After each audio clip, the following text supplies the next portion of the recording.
I'm going to tell you a little story about a place in Columbus, Ohio called the Nordeca. Not Nordic. There's a group of people there like to chant and sing. It's great. One of the best places probably ever. Not Nordeca. Let me tell you a song about a place called Nordeca. Not Nordec. Let me tell you a song about a place where people scream. Not Nordec.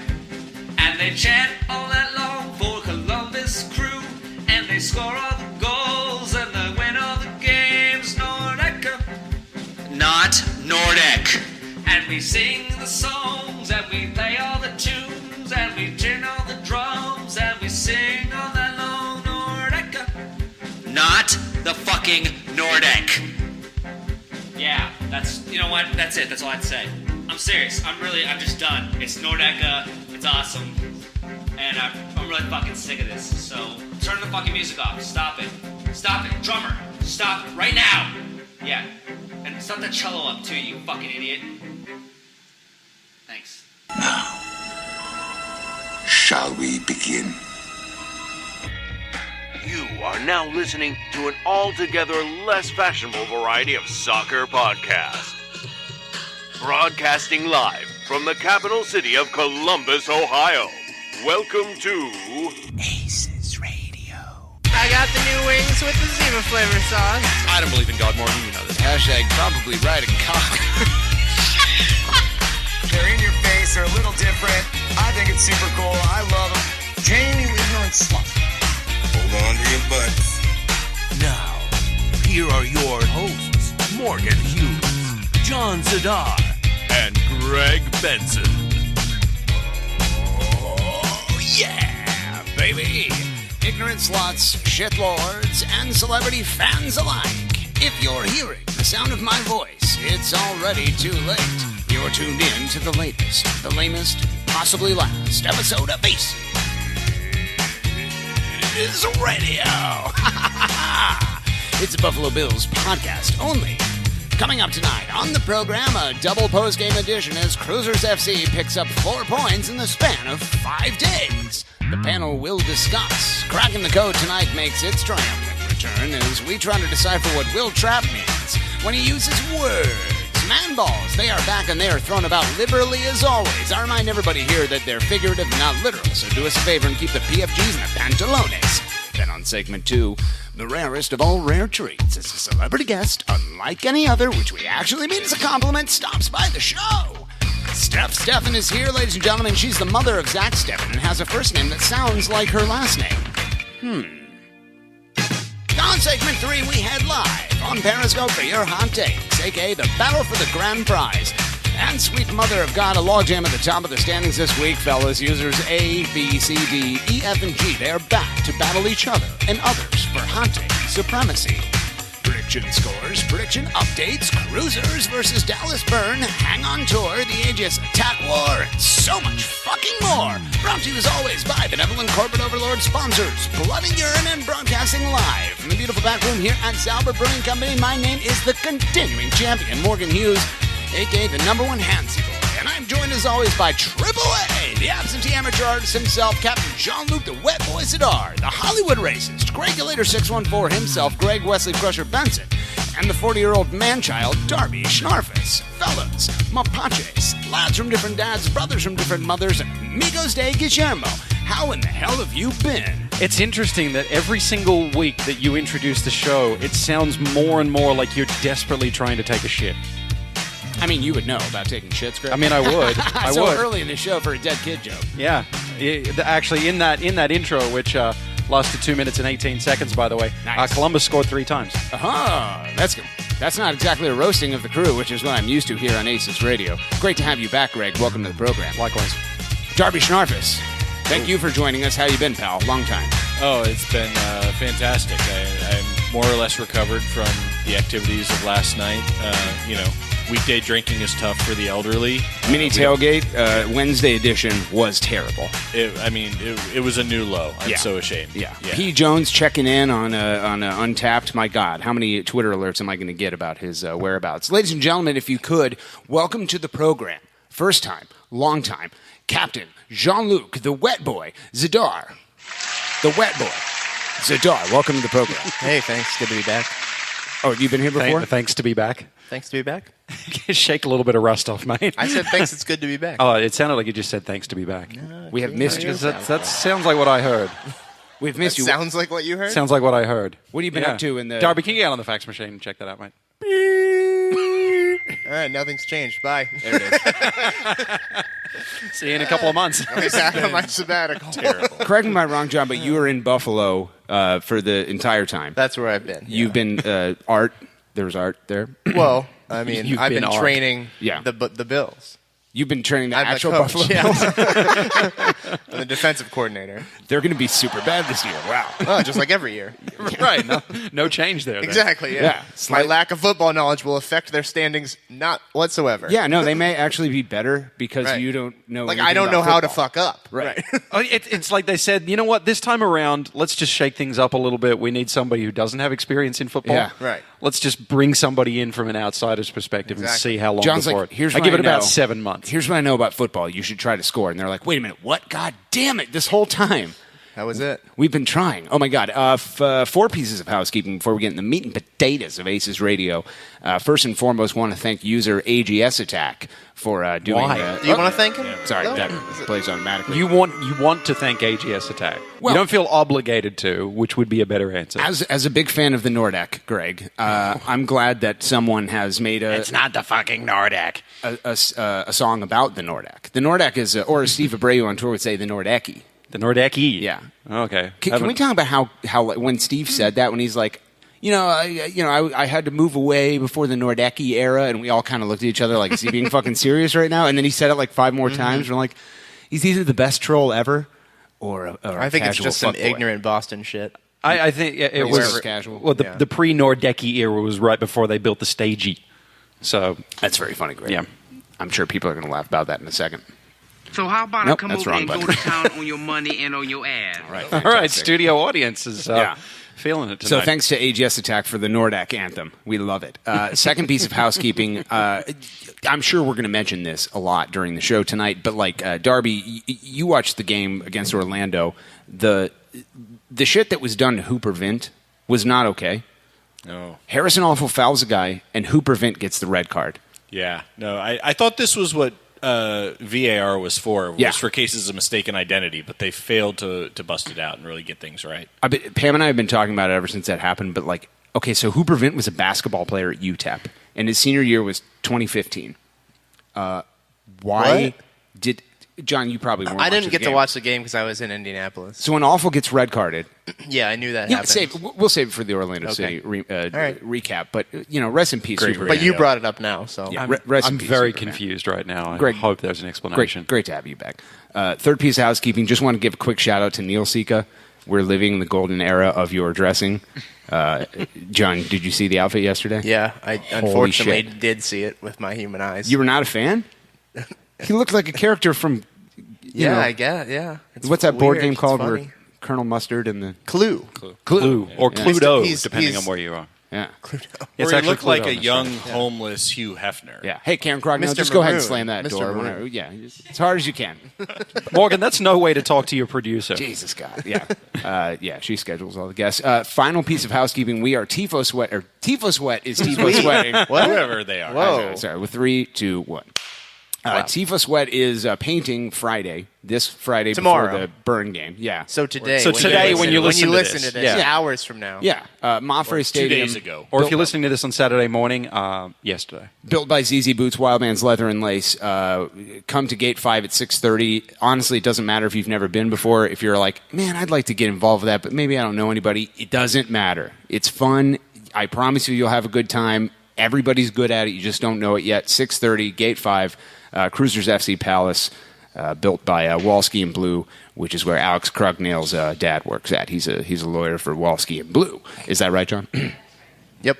Yep. Karen confirmed. Let me smash. Moving on, Crewzers FC took on Orlando City, the Fighting My Shopify.coms, on Saturday. It was the, again, formation was the 3-4-3 to the 3-4-2-1, however you want to say it.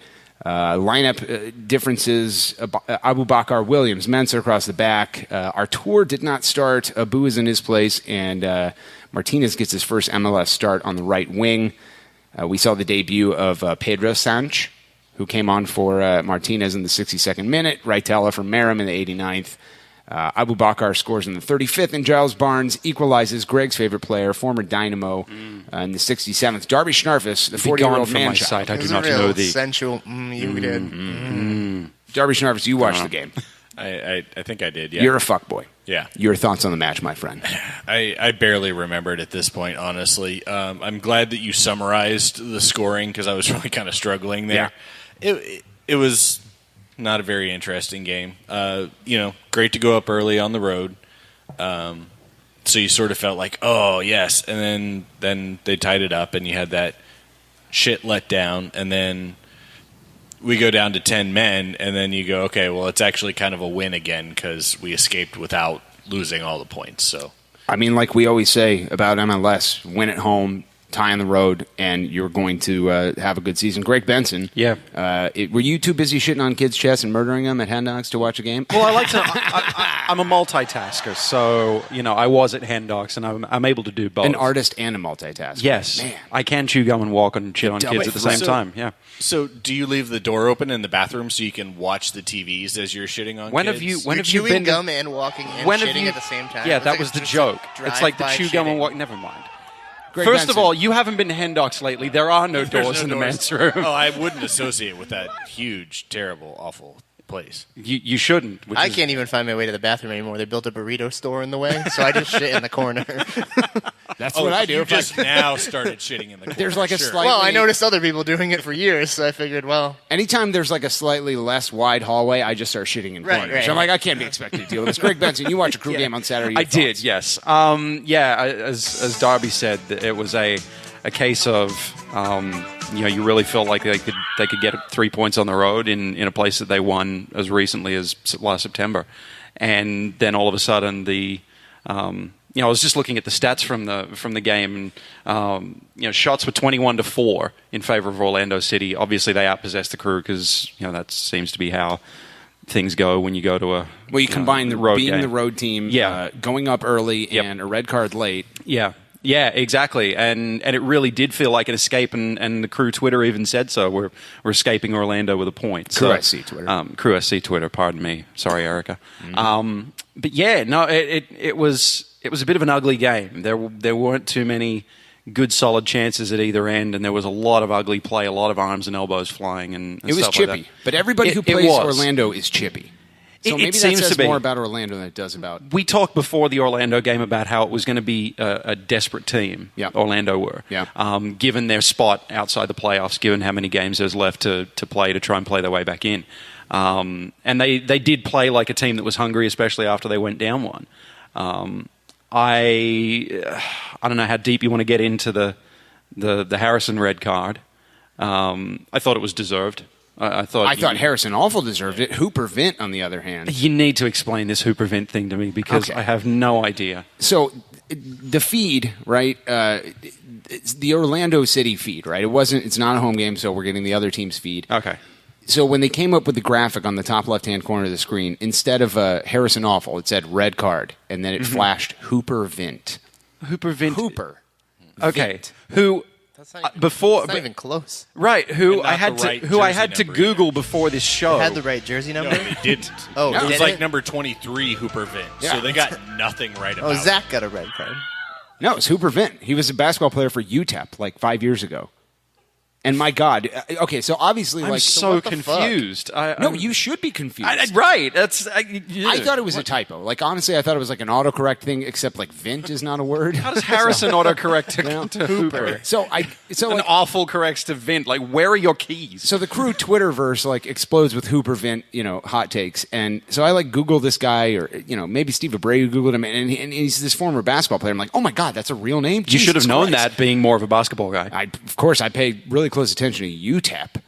You're more of a basketball guy. That? University of Texas, El Paso, I believe. Jesus Christ. Yeah. But okay, I'll say this: he's a 6'11" shooting forward. Yeah, He's that sounds like 6'11", Harrison and he Offal. doesn't, They're and he basically didn't twins. He didn't go anywhere in professional basketball after college. That is absurd. So how did that name end up in there? No one fucking Maybe knows. he's working the booth. He's doing graphics. No, he works for some insurance company in Chicago. John, I researched Jesus it. Christ, Morgan, that's fucking creepy that you know that. It's not creepy at all. It means I'm No, it good at is. my job. My job is being creepy on the internet. Okay. Yeah, That's true. John Zadar, did you watch a game? No, I was. I mean, you didn't know you were I was coming at on Gen ACES Con Radio in at this point. Indianapolis. He was Gen Con. Oh, you were. Yeah. Did you hang out with Shane Paulson? I tried, but he was busy this weekend. Oh yeah. What That is week- what is Gen Con? What was he doing? It's like the world's largest board gaming tabletop game okay. convention. It's like 200,000 people go to it. Fair enough. fun. I like it. Tell me more. That's it. That's all of it. What do you do there? Like play Just games. video- oh, okay. Wander around. Look Board at games? stuff. Yeah, board games. Yeah, card games. This isn't as sexy as I thought it would be. You play Clue? No. Okay. More. It's a not board ma- game that's been referenced in this episode not, already. So not like mainstream games like we that. just so figured. no. Oh, okay. So it's hipster. No board games. monopolies. No. Sorry. No. So, did you actually play Exploding Kittens, though? I mean, we talked about this the other day. Not that weekend, but I have played it in the past. All right. Yeah. I played the new one they have. Where you chop up babies. Bears and babies. and stuff. Yeah. Morgan loves this. You asked. I'm just telling you, answering the question you asked. I feel like Master Report probably covered this game on Monday in depth. I mean, you probably couldn't hear the fucking host, so you just heard a bunch of goddamn explanations of what you didn't know, even a question was being asked. So we can move on from Orlando and talk about L.A. Moving on, Crewzers take on Los Angeles FC Galaxy of the Greater Carson metropolitan area last night at ZZ Boots Palace. You know what I like the best about this LA game What's is that, that Greg? is that before it you remembered to ask what our color impressions were of the game against Orlando.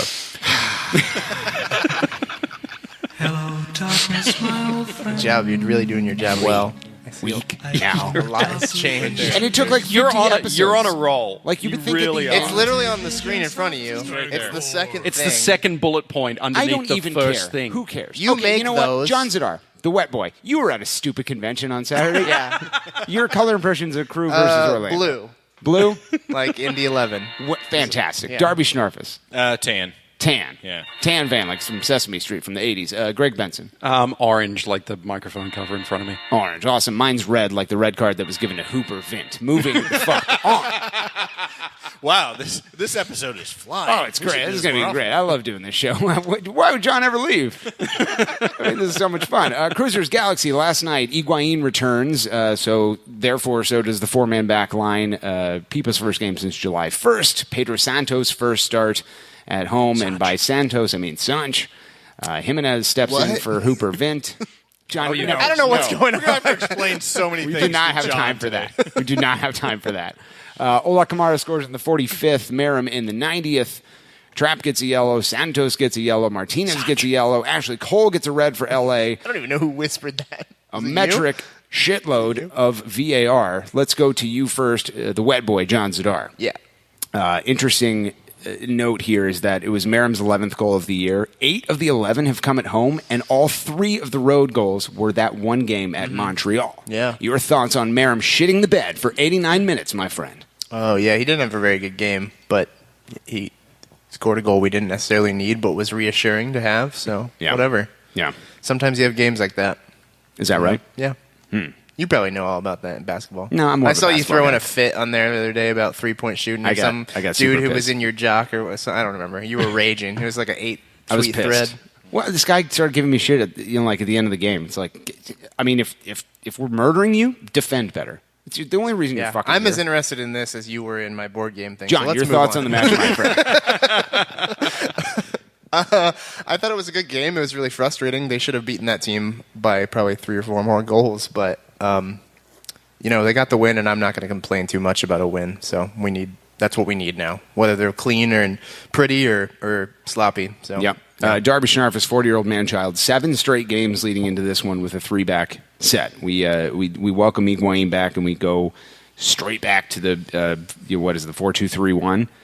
And I said this to celebrity guest Stef Steffen before the game. I said, I think it's a thing whenever somebody's family member comes on ACES Radio that their son plays out of their mind the game before. So Zack Steffen gets another clean sheet. Guy's a freak. He's an animal. Zack Attack. Your thoughts on the match, my friend? Yeah, no, It wasn't quite a must-win game, but it was there's no reason not to win this game kind of game. I think it was a must-win. Yeah, I mean, we're at the point that most games are must-wins, but... did it change for you when you saw that what's his nuts, dirty fall-down man? Which one? What's his name? Jesus, Jermaine Jones. Doesn't even narrow it down. Jermaine Jones was out. Dirty fall down man. Yeah, Dirty no, fall that was, down I mean, man. so the thing is... Sorcerer Peepa is now hosting. You've got an LA Galaxy team that was already struggling. Yeah. They're missing 3 guys. They went down a man like 10 minutes in. There was literally no reason not to win this game. That being said, in the past, sometimes we have blown those exact games. No. But they played solidly, and the defense looked good. Sometimes it's easy for a defense to look good when you're up a man, but nobody embarrassed themselves on the field. Just the ref. Easy on the hot takes there. Save it for segment 3, John. Yeah. Oh, sorry. That was how that game should have gone. Yeah. We probably could have scored a couple more, but you can't be mad at a 2-0 result. No, you can never be upset with that. Greg Benson, the Hollywood racist. If you're at Hen Dog's Pub, you're sitting in his chair, and your kids are dead because he shit on their chest and murdered them. That kills John, somebody. that's a does joke it? that Wow, has that's- happened since you were... No, okay. the shitting's been happening. No, John, I didn't know he like- killed it's them a now, joke. though. Yeah, too. he murders them. Oh, okay. He's an artist. Yeah, no living witnesses. Yeah. I mean, come on. But say this about, Yes. okay, Easier you to can go hang them down a in your man, hallway. but the later that game gets, Yep. the more all it takes is one moment. That's exactly what I was thinking as this went on. We got to get a second. Right. It felt like that, and not to not to rain on the parade of Zack Steffen getting the clean sheet, which was wonderful. He could have sat between the sticks and had a cheeseburger because there was nothing going on at the end. Literally no shots on goal for LA. I would say that's dangerous At all. because if you're not engaged... Exactly, and as you said, all it takes is one break to go the other way. And Steve Clark wasn't engaged for like 3 years. He had no idea what was happening. His dog was shitting on the field before the game. Back to you, Greg. yeah, no, wow. Dog's gonna get mauled by raccoons. That's now. right. Oh yeah, it's a weird sea change to be living in a universe where LA Galaxy are quite terrible. Yeah.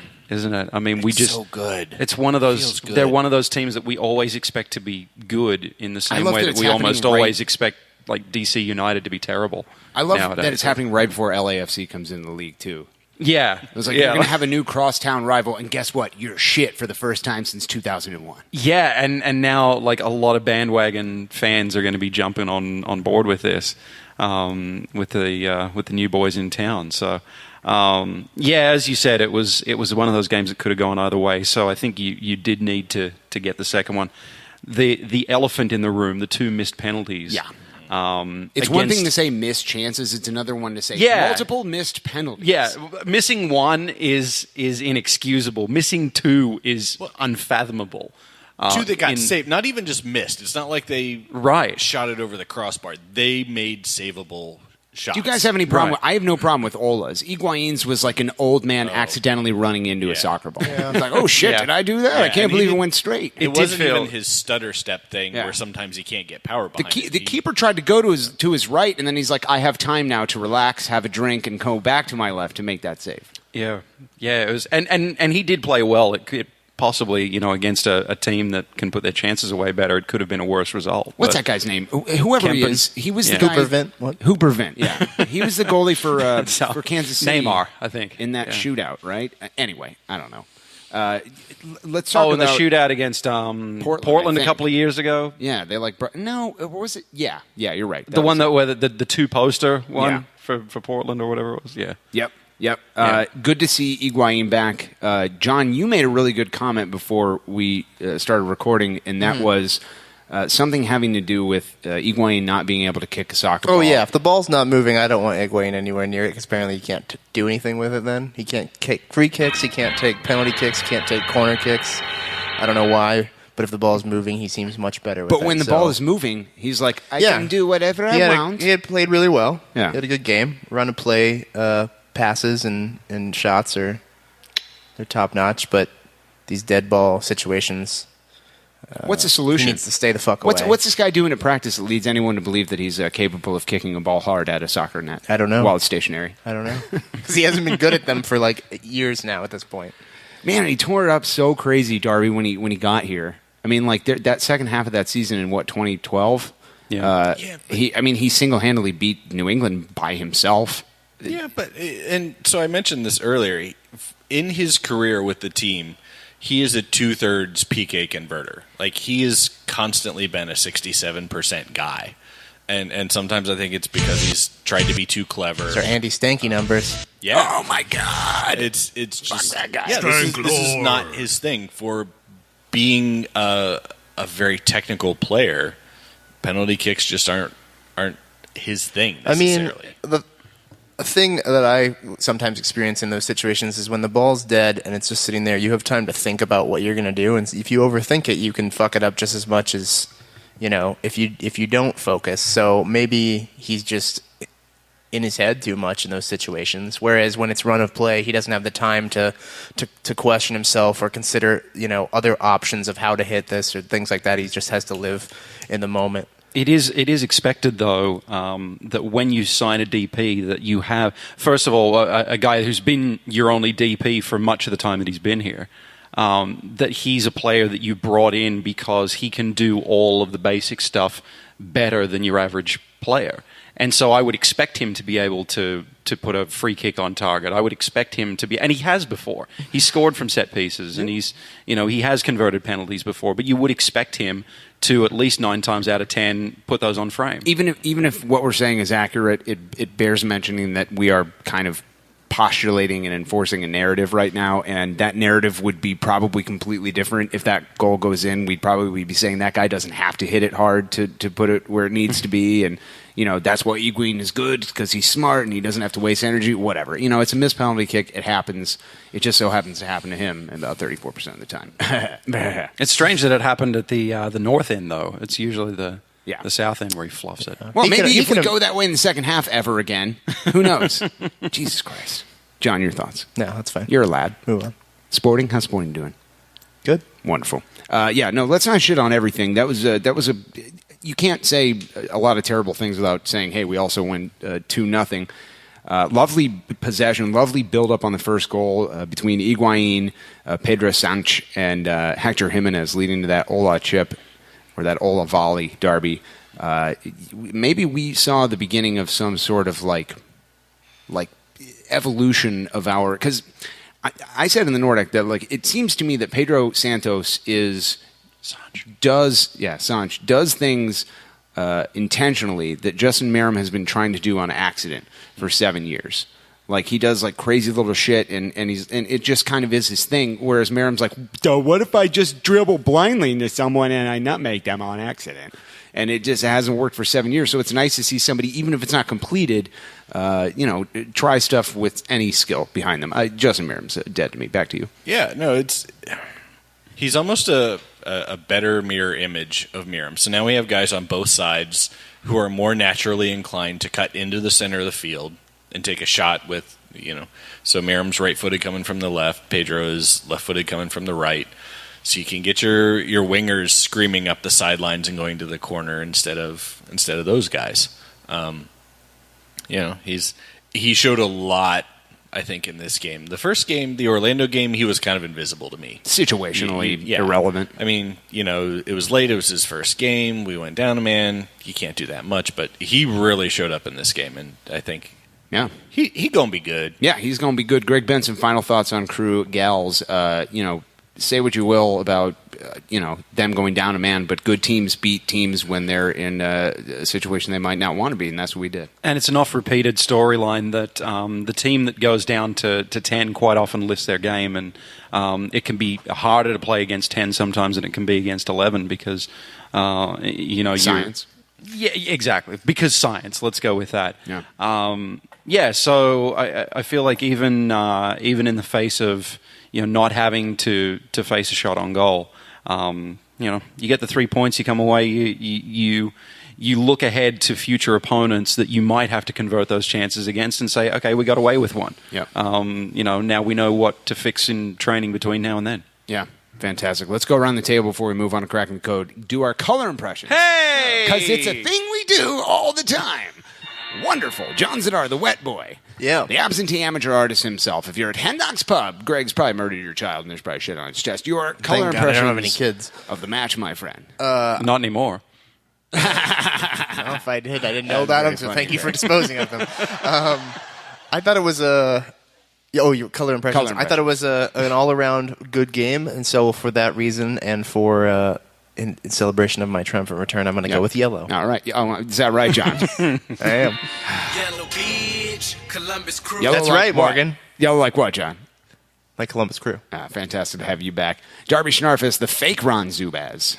The imitation absentee amateur artist. Your color impression of the match, my friend. Well, since John went with yellow, I think I'm going to have to go with black, Morgan. Black like what, Darby?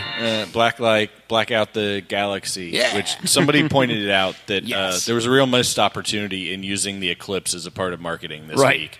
I mean, celestial things, and we always Really? have blackout, For marketing 14 thing. years, we did And Black Out the Galaxy. this year- And right after we stop, the moon moves in front of the sun. Completely. Right, and we now have a round crest, which is very Yep. moon-like in its shape. Erica It's almost Kress- like the branding team dropped the entire fucking ball here.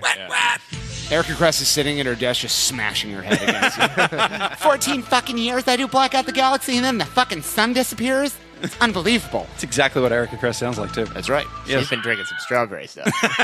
Strawberry stuff. We got anybody here who needs to say anything? Maybe from DC? Maybe segment 3. I don't know. Yeah, maybe segment 3. Oh, segment 3, tune in to find out, John. Greg Benson. Or maybe she'll take John's chair in segment 3. Yeah, 'cause who John even- doesn't who stick even around knows? for segment 3. No, I'm going to be out of here by then. Greg, your color impressions of the match, my friend. Well, Morgan, I've been giving this a lot of thought, and I know yeah. that yellow is the Columbus Crew SC's home color. Actually, no, it's not. I'm going with black. Black like what, Greg? Black like the Columbus Crew SC home jerseys. Wonderful. Yes. I've been giving this a lot of thought, and I says to myself, Pam is a slut. You need to stop her from touching you. She's very dirty. She leaves her shoes everywhere.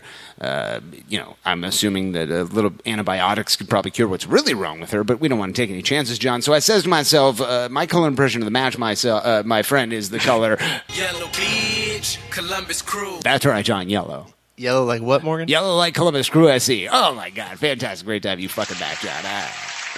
We're having a good time. Case of I was going to say, hosted by Quagmire from Family Guy now, apparently. Darby, what if I told you there was a cure for the scourge that is terrible Seth MacFarlane impressions? It would probably be everybody stealing your colors before you get to give your impressions. That's right, you piece of shit. They say the only cure for the scourge, that is Darby Schnarfus, on Hot Takes. And now, No, it's actually knowledge. an ACES radio exclusive. What does it all mean, Grandpa? Cracking the Code. They say it. Everything we do is for the city. What? We explain it. Who we are is for the city. You reap the benefits. What? They speak English and what? What? English, motherfucker! Do you speak it? Yeah! And it's all for Columbus. For Columbus, indeed. Ladies and gentlemen, welcome back to another edition of Cracking the Code, where we were originally going to call it Greg Explanations, but John just spilled a giant beer. And that's why we Welcome back, John. John, that's why we have back. plastic cups in the back room now. John Zadar has coughed into the microphone. I can't believe you've done this. I can. Morgan, shell out another $96. We need John Zadar has spilled a beer. No shit. I'll be back. Okay, John, we'll see you in a minute. This week's Cracking the Code comes to us from none other than Will Trapp in the papers. A celebrity fan and former guest of the program, friend of the show Andrew Erickson, asked him to talk about the VAR. There's a reason we didn't talk about it in the Gals recap.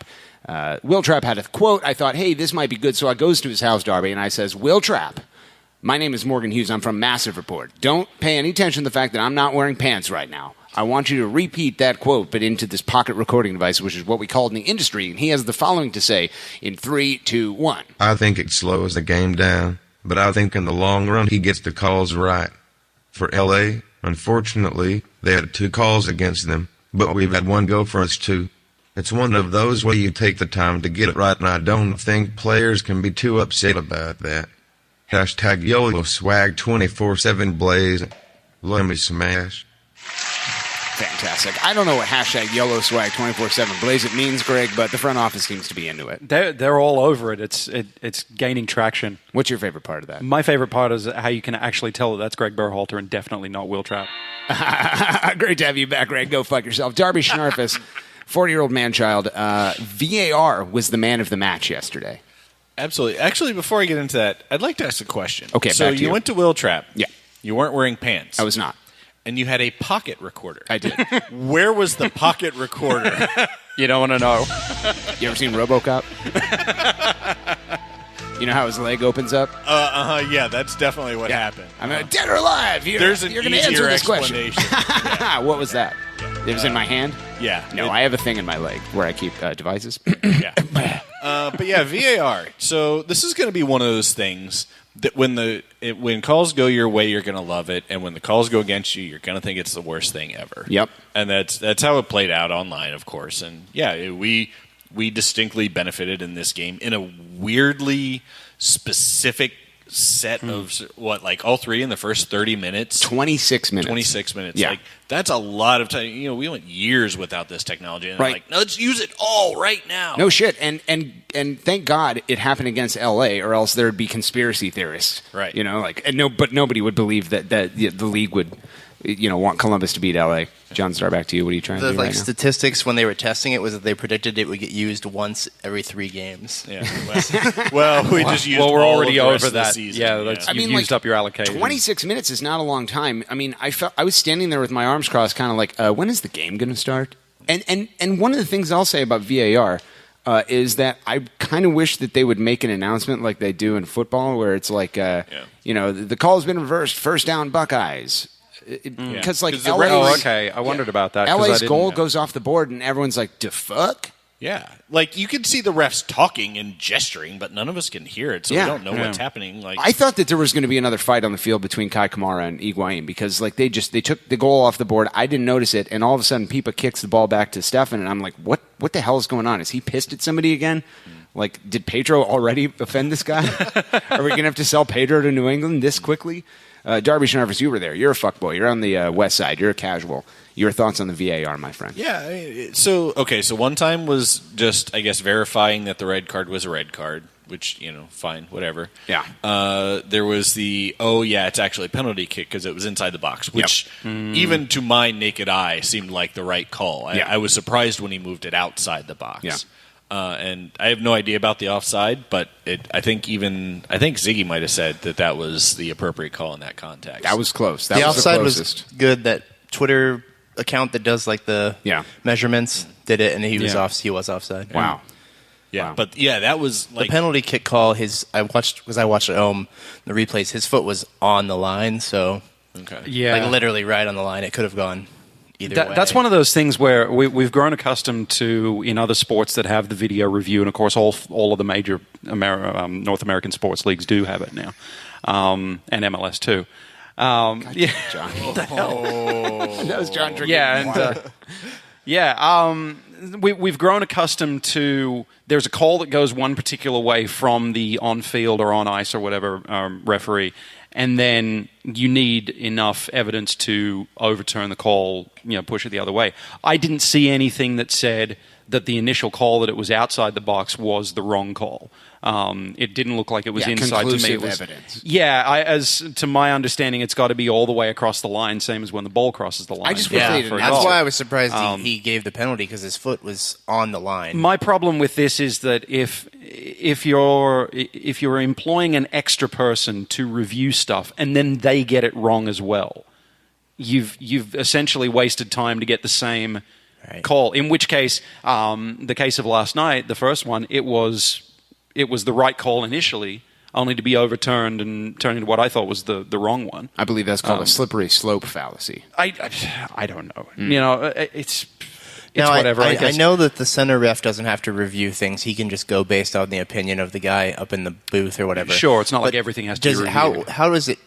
I don't know how it's triggered. Is it triggered by the center ref asking for review, or is the guy upstairs just automatically reviewing everything, and if he sees something, doesn't the center ref sort of make that box in the air of like we're latter. going to review? But is that what that means? But he didn't go and look at the screen then, the one time he did it. This is like This, for me, is what Tam and Gam is for you, Greg. I have no freaking idea how this entire process Karen's works. saying that the guy in the booth will call down and say that there's something that needs to be reviewed. Yeah. But the center ref doesn't necessarily can turn it down, right?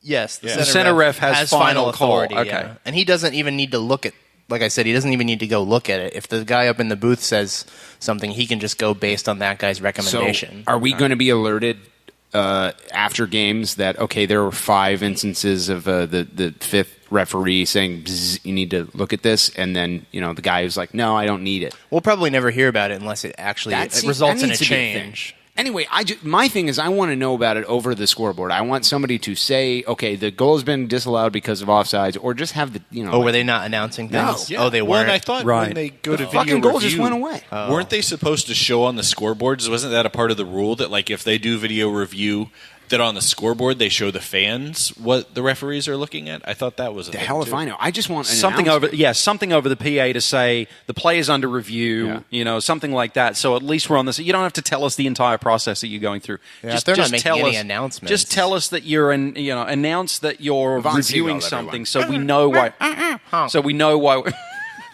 God damn it! What are you talking about? So Greg? we know why What we're do they do sticking. with the So we tires? know why we're waiting around. Yeah. Yeah. I assumed that they were saying stuff. It was like I said, I watched on TV, and it's obvious on TV what's happening because Dwight and Neil are telling you. But I can't believe they weren't saying anything. They didn't say anything. Just like I said, Higuain kicked the ball back to Zach, and it was like, okay, what's happening here? And then the goal was gone off the scoreboard, and everyone's like, yay?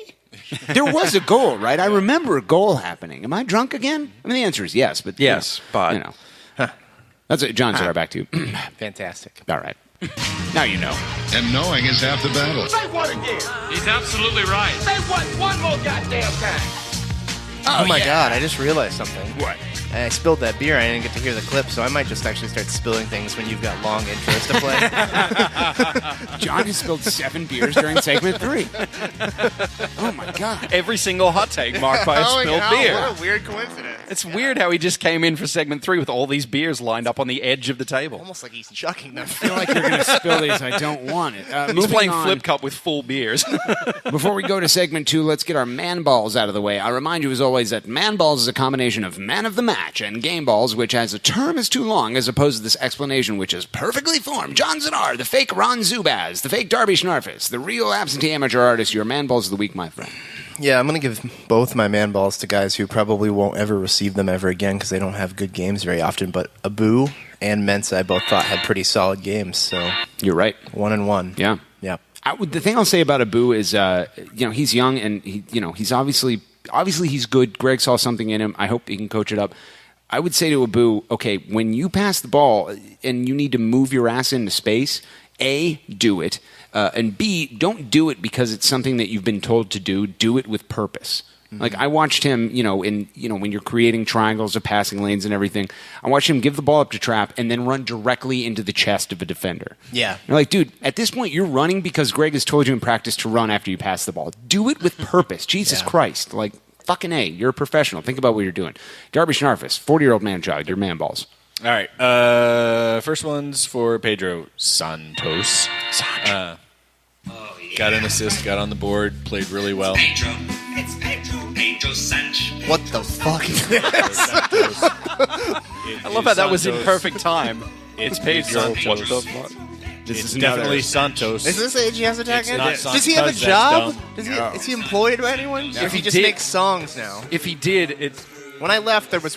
Yeah, I know. I remember this one. Yeah, you remember the beat. This was the only song There's he had. 100% Now there's more. like 4 more songs. That's right. AGS Attack 2016 on this motherfucker. I remember this one, unfortunately. Okay, your first one goes to Sanch. Right. All right. Santos, correct. Yeah. Yes. Sanch. And the second one, because I'm not afraid to Santos. shamelessly pander to people, I'm going to say Zack Steffen. Zack Steffen, Crewzers FC starting goalkeeper extraordinaire. Man ball to you, my friend. Greg Benson, the Hollywood racist, your man balls. Well, I was going to pander shamelessly. You could pander in a better way. To Zach. Well, I was also hard on him earlier in my take on the game because he literally didn't have to make I a wouldn't say single it's save. hard on him. You just said he didn't have a chance He didn't to have be great. He didn't have exactly. That's not to say he didn't do anything. Sounded like, to me, you called him a lazy lazy cheeseburger eater. I don't know. I did. And so for that reason, he doesn't need a man ball because he's apparently good for the cheeseburger budget. So I'll give it to Justin Merrim because Morgan shit on him. The fuck? Yeah. All right. Is that your first or your second? That's the first. Okay. Second one, I'm going to switch it up a little bit and give it to Cubo Torres because he scored twice for the Dynamo last night. Except Houston. You get nothing. My first man ball of the week goes to the Nordecke Drummers from the Nordecke. No, they've been really good this year, and I was thinking about it yesterday at the game. Like, one of the memes on the subreddit known as the Massive is that these slightly offbeat drummers are ruining our fucking franchise. And it's all fun and games, but you got to give credit where credit is due. Kevin Grimm, Brian Allen 87. Susie, all of them. John Lavelle, they've been doing a bang-up job. Yeah, they're going to drum this team straight to Austin. There's no way that they don't, John. They're that good. Austin's going to be like, well, we need to have you. That's a cool place. The lads are going to go. My second man ball this week, I'm going to switch it up. It goes to none other than Hooper Vint. Columbus Crew SC legend. Unbelievable. Solana Max, everyone. Peruvian? Solana Max. Yeah, he's Peruvian. I'm Hooper Vint. I play for UTEP basketball. 1 3-pointer. 2. Yellow Beach, Columbus Crew. That's right, Greg. Yellow. Yellow like what, Morgan? Yellow like Crewzers FC. Back to you. Yeah, fantastic. Back to you. Yeah. Oh, Greg, we'd love to keep talking about that, but we don't have time. This song is playing, which means we have to go to break. If you've enjoyed the shitlordery on segment 1, I've got some terrible news for you. We have 2 entire segments to go. 1 segment down, 2 to go. You're listening to ACES Radio. Here we go, here we go, here we go, here we go. Now we blasting off into the ozone. The way we kick it in the dojo is local for show. That we paving the road that's opposed to the dojo. Going over your head like a top hat. Stop that. I know you hear me spitting these hot raps. Now watch that beat, cause it's about to drop. The Rockets is the 09 jump off. Yeah, your last name Pan, first name Peter. I know you see me playing and you want me to teach you, but I stay elevated so that all God's creatures can hear me shout it out like my name is Aretha. Getting RESPECT. Fly by, see the looks on your faces. Cause I'm in full EFFECT. Jet setting on a daily basis. David F. Man, don't stop. David, don't stop. We came to rock it till the city takes off. Mr. Captain, yeah. I'm an ace pilot, yeah. I wanna spin my wings and fly. To all the people in coach, yeah. And to my first class folks, yeah. We'll show you how to scrape the sky. Yeah. As the curvature of the earth takes shape, fly fast forward like a videotape and no cape. Just follow my jet stream, proud in the clouds on the boom in your precinct. I'll have no trampoline, black box in the pocket of my jet jeans. Shine with the stars so bright, even NYC sees me. Get that? Oh, yeah, baby. Shitlords, ignorant sluts, celebrity fans and all you fools listening on your iPhones in the federal penitentiary in the state of New York. That's you, John Clem. Welcome back. ACES Radio, episode 60. Sweet Lord in Heaven. Segment 2. You've made a tragic mistake by sticking with us after listening to our shit baggery in segment 1. You're a very dumb individual. I can't believe you've done this, Josh Sondheim. Greg Benson. Yeah. Josh Sondheim is still listening to old ACES Radio episodes.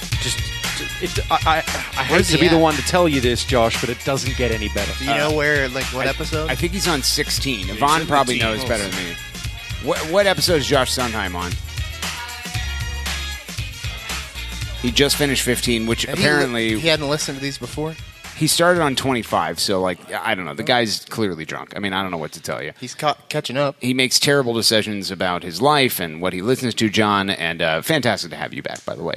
Great, thank you. Love it. If you really want your brain blown before we get into the celebrity guest interview, if you want your me brain... specifically, yes, you're not speaking to the audience, you're John speaking to me. Star. The Blow amputee. Blow my brain. Okay, here we go. 3, 2, 1.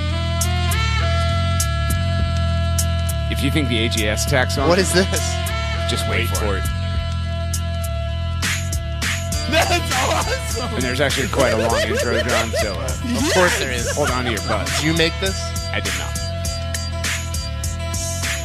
So how about I come over Jesus to Christ, get the thing money started. on your ass? I should have played this while I was fast forward. talking. I could, but 4.5. I'm not going to. What's up, ace holes? It's the one and only Goldfart. Dick in hand, like Zadar with a million hearts. Columbus is my city, chilling in the fray. 2, 4, 6, 8, you know who we love to hate. Beaks and skate, skate, skate. Yo-Yo Harris was quite a rare treat. I met Wendy. Why are you not wearing your headphones? Because I can't hear anything out of them. This is Nate Beckman.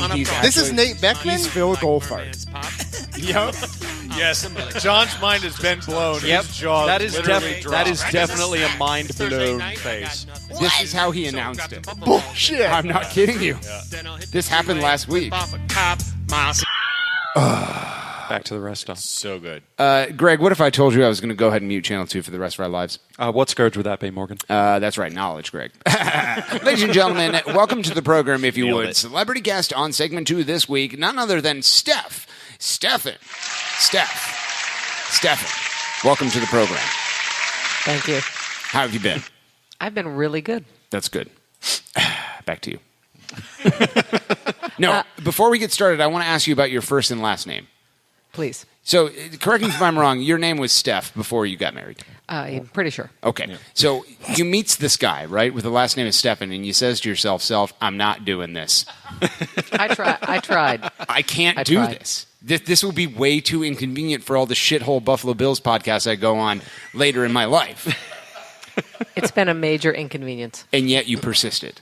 He persisted. Yeah? You didn't want it. He said, no, I tried to stay away, and he just, Was it a real conversation? Yes, it was a real conversation, and to the point that his younger brother also married a Stephanie. Oh, my goodness. What? So there's another one. Why? Wait, so how does that even work in family gatherings? Well, I'm a little more laid back, so I'm Steph, Steffen, and the other one is Stephanie.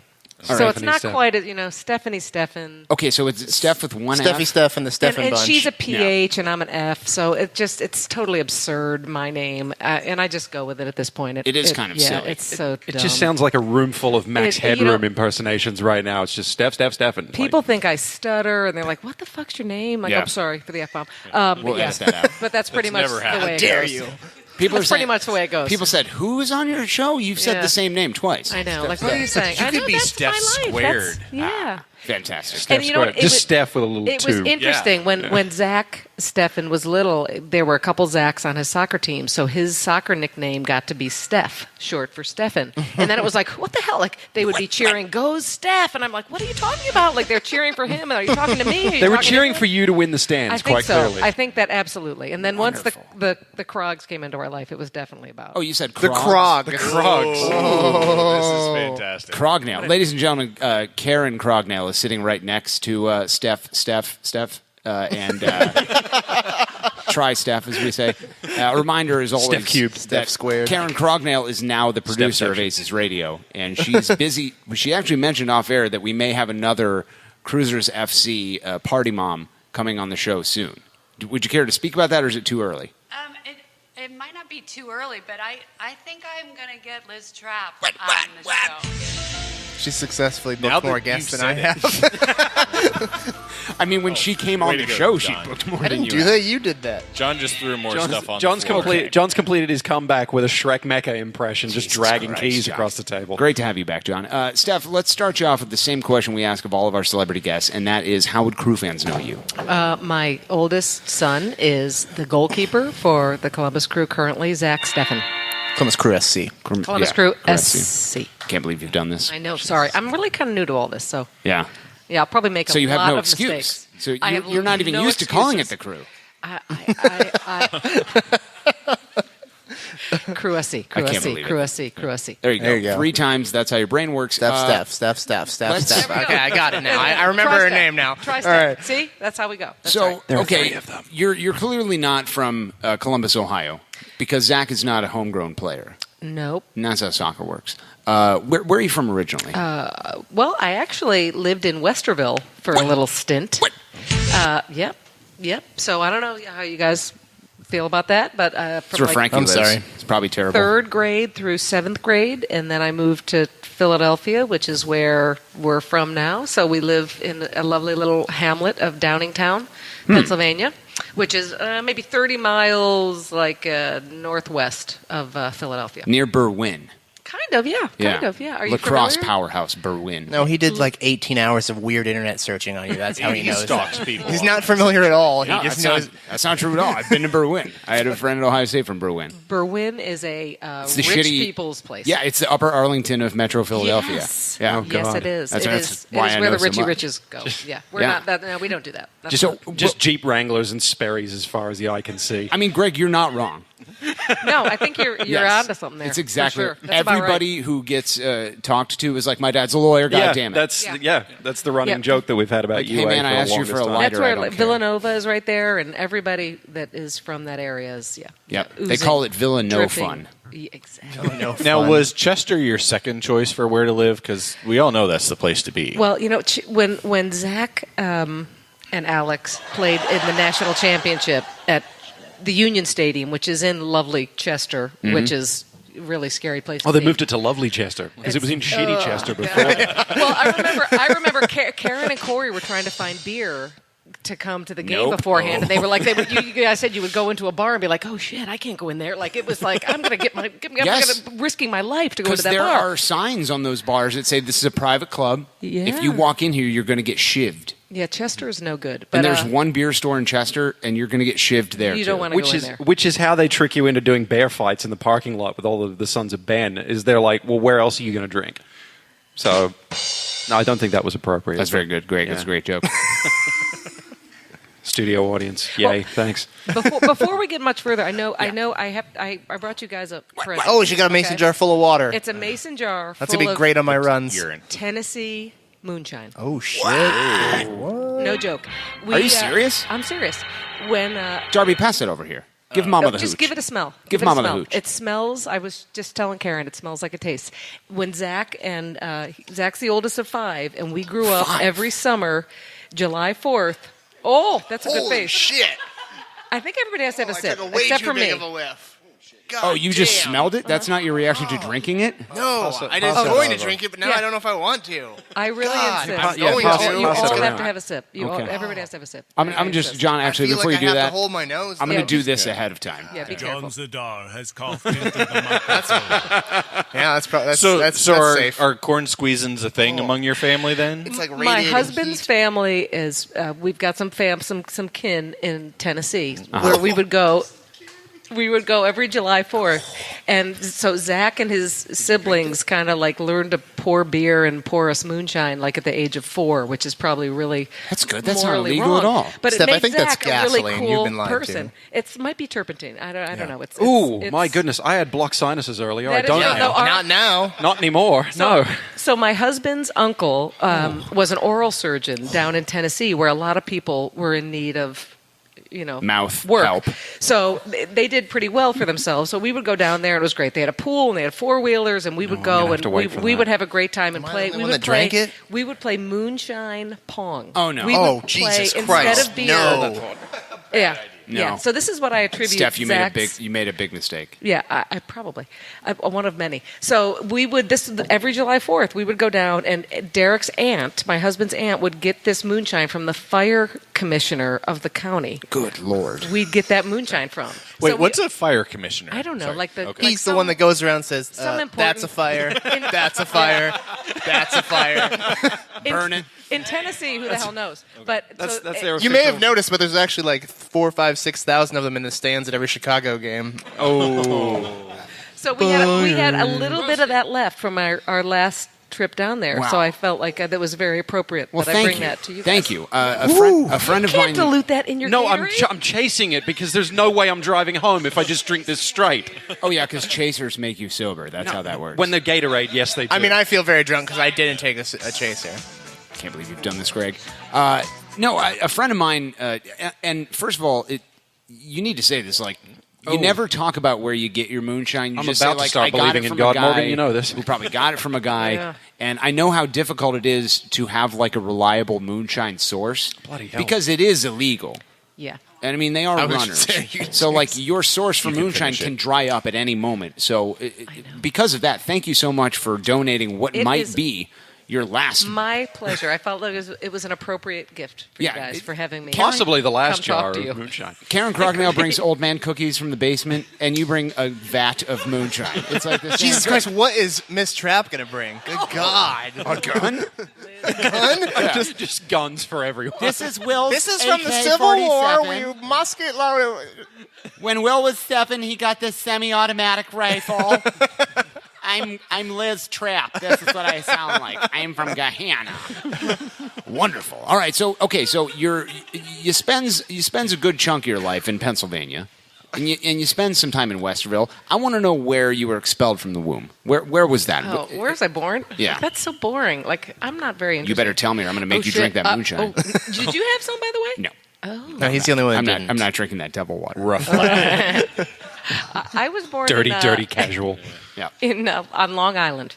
Long Island, Yep. okay. And I'm sensing some Chris Doran similarities here. How long did you live on the island? Not long. I think my dad was in law school, and then he figured out pretty quick he wasn't probably quite smart enough to do that.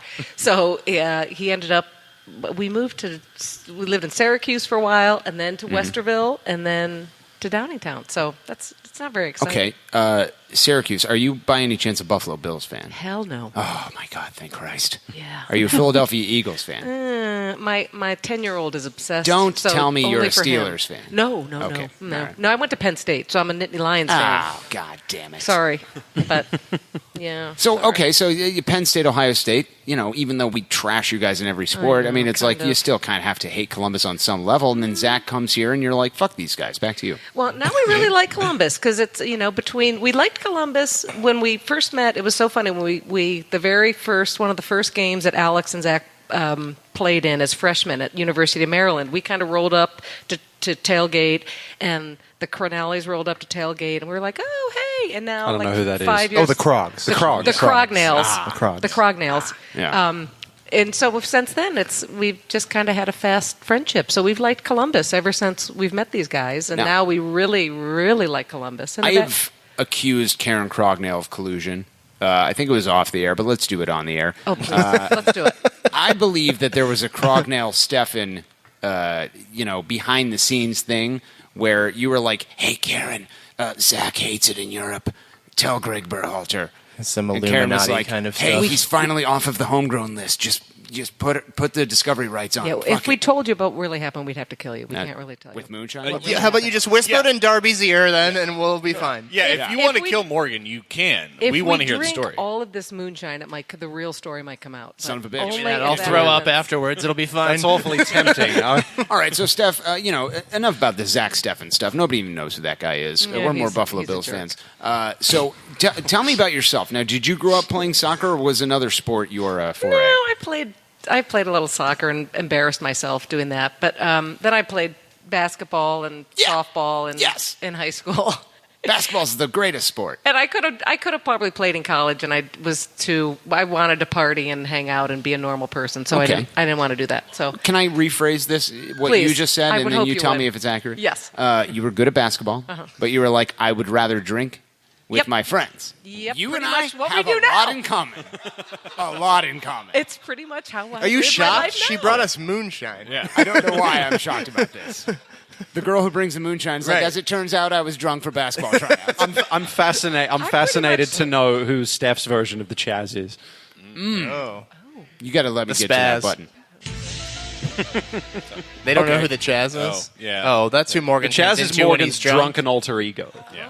You can tell it happens Yeah. because the front of his hair goes straight up. It goes up. He does Isn't this. it like that right now? Does he- No. That's a harsh roasting right there. That Steph. is. I don't know how you come back from that. Yeah, I spent minutes Not doing that it this. doesn't look good. You just gotta come watch a Buckeye game with us. He'll show up. If it's against Penn State. Did you it's just? on. But it looks good on you. Did you just do that to me?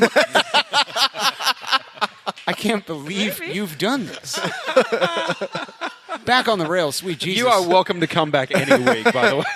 My Every fragile single ego episode. can only take so much. So Zach has grown up in the game of soccer. He's excelled on every level, much like an Alex Crognell, much like a Gangster Crew baby. Wherever that person goes, they are the top lad. So you've been around soccer a long time. You had to have been aware of Columbus Crewzers FC. before your son came here. What were your impressions of the team before the black and gold was a part of your life? How do I answer this politically correctly? You don't. You just say that I really didn't know much about the crew. Greg, John, pass the moonshine. And I'm so sorry. I think I might need some moonshine now after that pathetic answer. But no, we did. MLS. We knew Zach was at Maryland for a year and a half. He was a union, homegrown kind of, with all those weird rules. Yeah. And we knew the union was really not a good place when he was kind of at a position where he needed to move to the next level. So Germany came along, and that was what he and our family felt like what was the right move for him. So the union was never in the picture. So MLS was still really... aren't. Yeah, that's always the right answer. And let me tell you, we hate the union now. I am Yes. like my 10-year-old wants to root for the union because like all of his buddies do, and all of his friends. Like he's so proud of Zach, and he's always touting Zach, but still wants with his buddies to root for the union. And I'm like, no, you're not. You're allowed to beat children for that. Like that's legally acceptable. He wanted a union jersey or a shirt, and I'm like, that's no, your nephew? This is my son. I'm like, oh, no. Good Lord. God, I'm like, no, you can't root for the union. I Like, brought what you are into this world. I'll take you about? out. Yeah, right. Yeah. Just, Steph, bring him to Hen Docs sometime. No, Greg, don't do it. Well, to be fair, union jerseys do look like somebody shit on their chest. There you go. Exactly, I like that. Yes, Very nice. Yes. So were you aware of Columbus Crew FC as like a thing, or was it just kind of like, oh, it's one of the teams in MLS that I'm not paying attention to? It was an MLS team that, yes, we were not paying attention to. How'd you become friends with the Crognales? Was it just a random party in a parking lot? Are you being truthful about that? Was there moonshine involved? Not that game.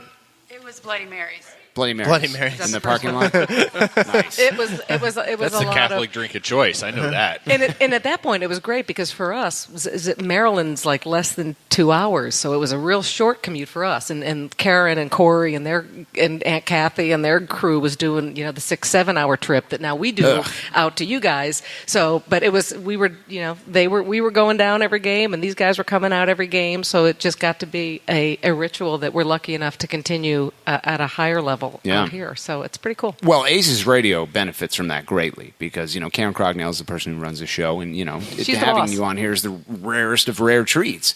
Talk to us about, now that Zach, it's got to be interesting from your perspective to watch your son go from, being a kid to being a professional athlete. And because it's almost like living with someone when their hair grows out. You're like, I never really even noticed because I was with you every night. Now that he's, the starting goalkeeper for the original Major League Soccer team that is globally known, the greatest thing the world has ever seen, do you have to change your behavior in any way from like, I asked Karen this last time. Do you find yourself not being able to be as angry about shit because people are going to be like, hey, that's Zach's mom? No, I get angry about a lot of shit, especially when Dom Dwyer took him out the other day. Unbelievable. It's funny that you bring that up. I was going to ask you this. This just popped into my head. How is that not a segments. red card? If now that we have VAR, the dude went straight up with his elbow right into Zach's face. And it's a pretty face. I actually texted Zach's agent after that, who is a friend of Dom's, and I was like, what just happened? Kill him. How did your boy just take out my kid and then get up and walk away? And it was not a very good answer I got. But and take off his Batman it was mask. not an acceptable. It was. So no, it's weird. Isn't it, Karen? Like it's weird having a professional athlete kid, and like we were out at lunch today, and like somebody recognizes it. It's just like, it's weird. Wait, somebody recognized which one of you? Did they recognize Karen from ACES Radio? They did. They said, are you? They said, are you Karen Crognally's soccer BFF? And I said, yep. They said, I hated you on ACES Radio. That's a garbage program. But do you find yourself having to censor yourself? And I'm assuming you're not on Twitter. You're not a legend like Kay Crognall. No, I follow a little bit on Twitter. She pams it, it sounds like. Wait, okay, see what John just said? That's a great question. Do you have a Twitter account, or do you just go on the internet? You do? I do have a Twitter. She didn't even know. I think I do. I think one of my kids. Now she's backpedaling. I think I do. I'm not sure. I do have a Twitter. I think I tweeted one thing like 3 years ago. All right, everybody just watch Karen's follows. The next account she follows will be Steph. That's a good point, John. My ghost is more active on Twitter than Stef Steffen, apparently. Ghost of Greg. I just go on and follow. And my 10-year-old who is my 6-year-old's getting there. They want to go on and follow anything to do with the crew and Zach. So they're on all Cressy. Yeah. Cressy. There it is. So through my 10-year-old, I'm very more in tune because he's always giving me updates. What's your 10-year-old's name? Ben. Ben. So is Ben like seeing stuff on Twitter and then like announcing it to the family, and you guys get angry as a collective? Well, no, we try to stay away from the bad stuff because there's always the negative stuff. So we try to not. And I think that Zach and Alex surely have to have some filters about what they see and view. But I think as parents that we have to do that too. So, but Ben is very good at there was some article Ben told me about in the Dispatch about Zach. And so Ben's like, Mom, there's an article. So I try to remain very level-headed. I don't want to take in too much negative or too much positive. And actually with Zach, we don't discuss soccer at all with him. Oh, this is what Karen Crognell said. Yep. He doesn't. That is, we are his oasis away. There's enough pressure, enough expectation. We're there to just kind of be an oasis outside of that life. It seems to me that you believe it when you say that. That you actually are the trendsetter in the family where you're like, don't talk to him about practice. But when Karen says it, I feel like Karen is sitting there going, I want to hear about practice, but I can't ask him. I want to hear about it. I don't want to be a dick. Oh my God. Know. I want to know. And my husband's more direct with him. My husband will take the more direct, get the soccer info, and then I'll probe my husband until I'll this is Steven Tell Steffen, me what he said. right? Tell me what he said. But for me, I feel like my role is I'm mom. I want to just. It doesn't matter what you do. Yeah, but you're your own person, and you've been to 100 soccer games if you've been to, one, and it's like you have to find yourself getting angry and being like, okay, I cannot That's why I wanted scream. to kick Dom Dwyer's ass the other night because yes, we've all been there. Yeah. He's a piece of shit. Yeah, exactly. I don't know how that wasn't anything. The same game that Hooper Vint got unjustly sent off. Crazy. Yeah, Hooper He Vint. goes in with his elbow and just smashes, the future of the franchise, Zack Steffen. My kid. I'm like, what the hell just happened there? Were you in Orlando or no? No. Because you would have run on the field. I would have, probably. Yeah. Yeah.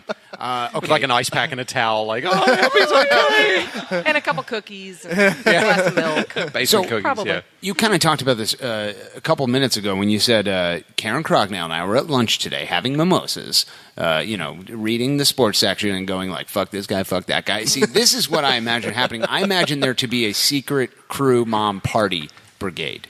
Where you got it's okay, there's a game on Wednesday, there's a game on Saturday. I'm coming in town. We're getting wasted for 5 days. Fuck yeah. Tell me about what that group is called and how often you guys get together.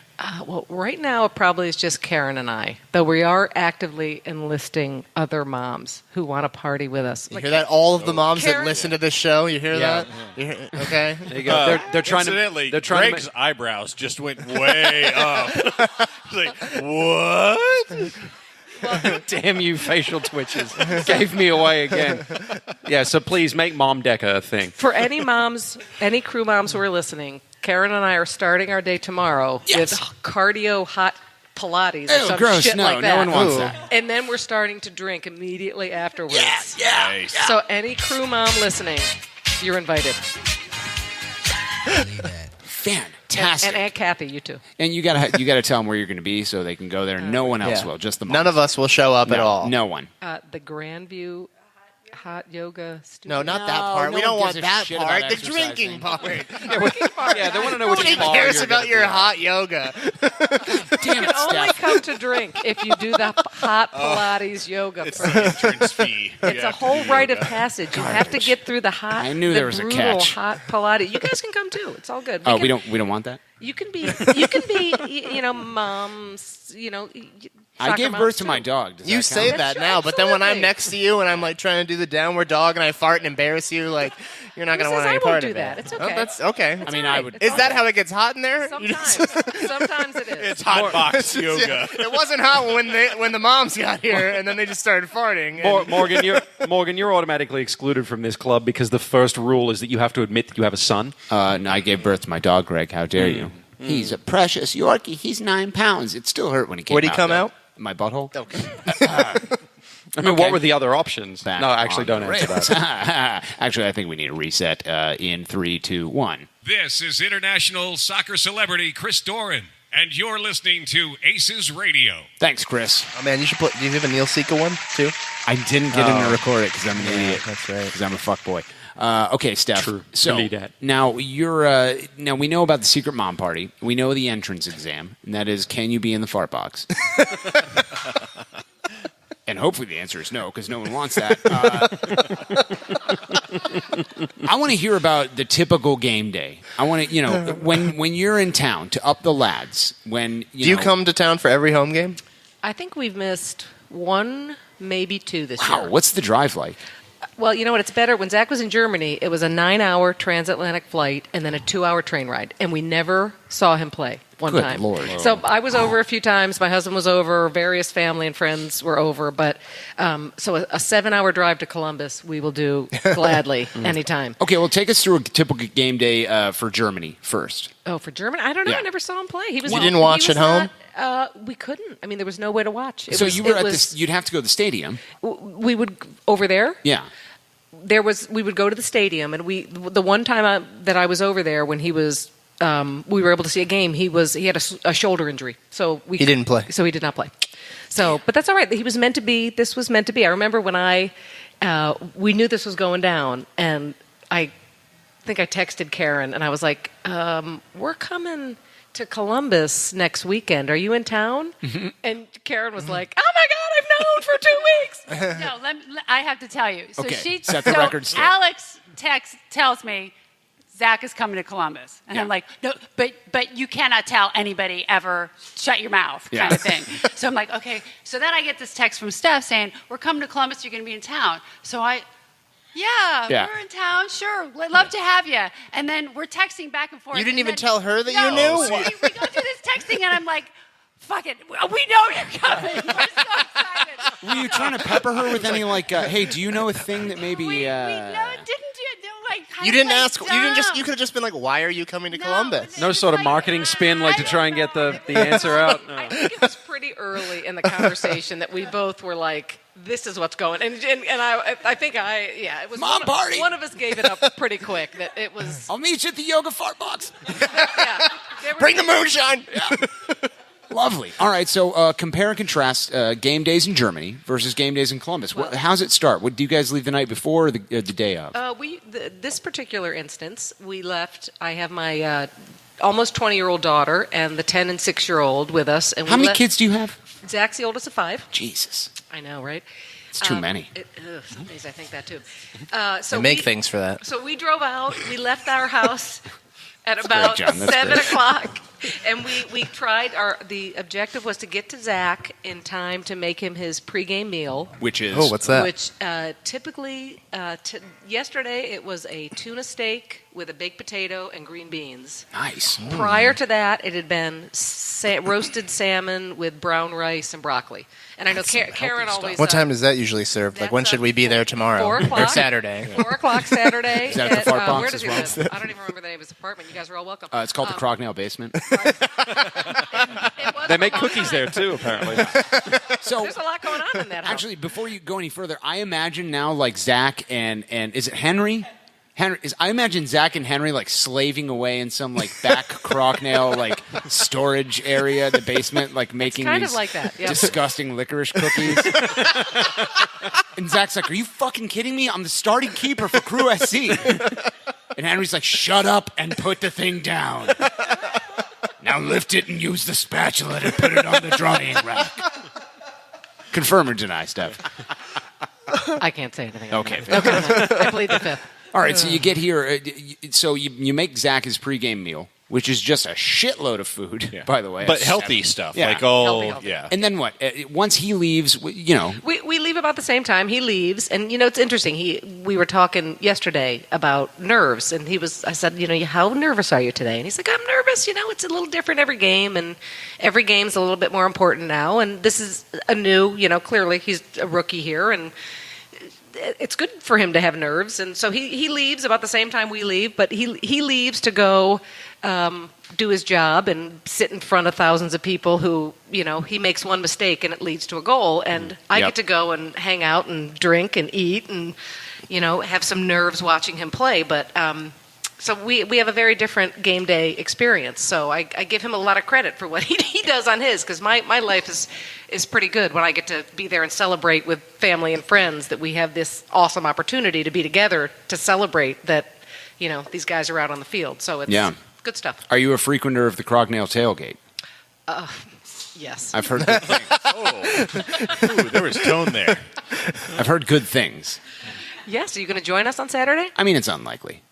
Why? And I don't like slumming it up with the player families. I mean, come on. Morgan prefers to visit mini tailgate given the No, he choice. does not prefer that. He does not. No. I actually accidentally almost walked onto the Merrim family RV. RV, yeah. And Dad, is that who has that big RV? Yes. Yeah. Oh, Yeah. I'm totally crashing that. They're like, He come on. almost went to poop on it. Chili realized that they were going to drown him in his own feces if they figured out who he was. Pooping is the excuse I use to leave. Oh. Because I walked onto the first step and I'm like, and I realized oh shit, I have diarrhea. I gotta go. I don't want to do this here.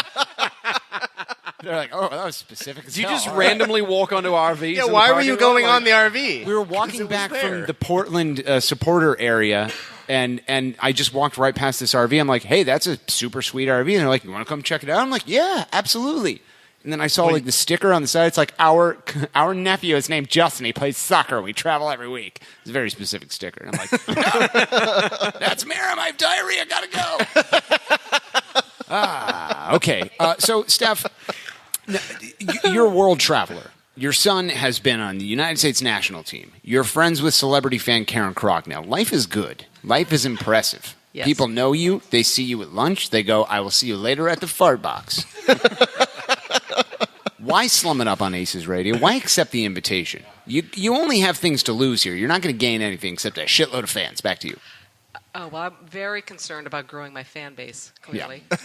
Follow me at I don't know what my Twitter handle is. I don't even know if I have a Twitter. So clearly I'm looking to build my fan base. Yeah. But no, when I knew Karen was doing this and then listened to you guys, and, there's some, I won't name names, there's some other podcasts out there that my husband exposes us to that I just don't even, So you guys clearly were the cream of the crop. Oh, and if I were going to make my radio debut, it was going to be here. So flattering. Everyone loves that.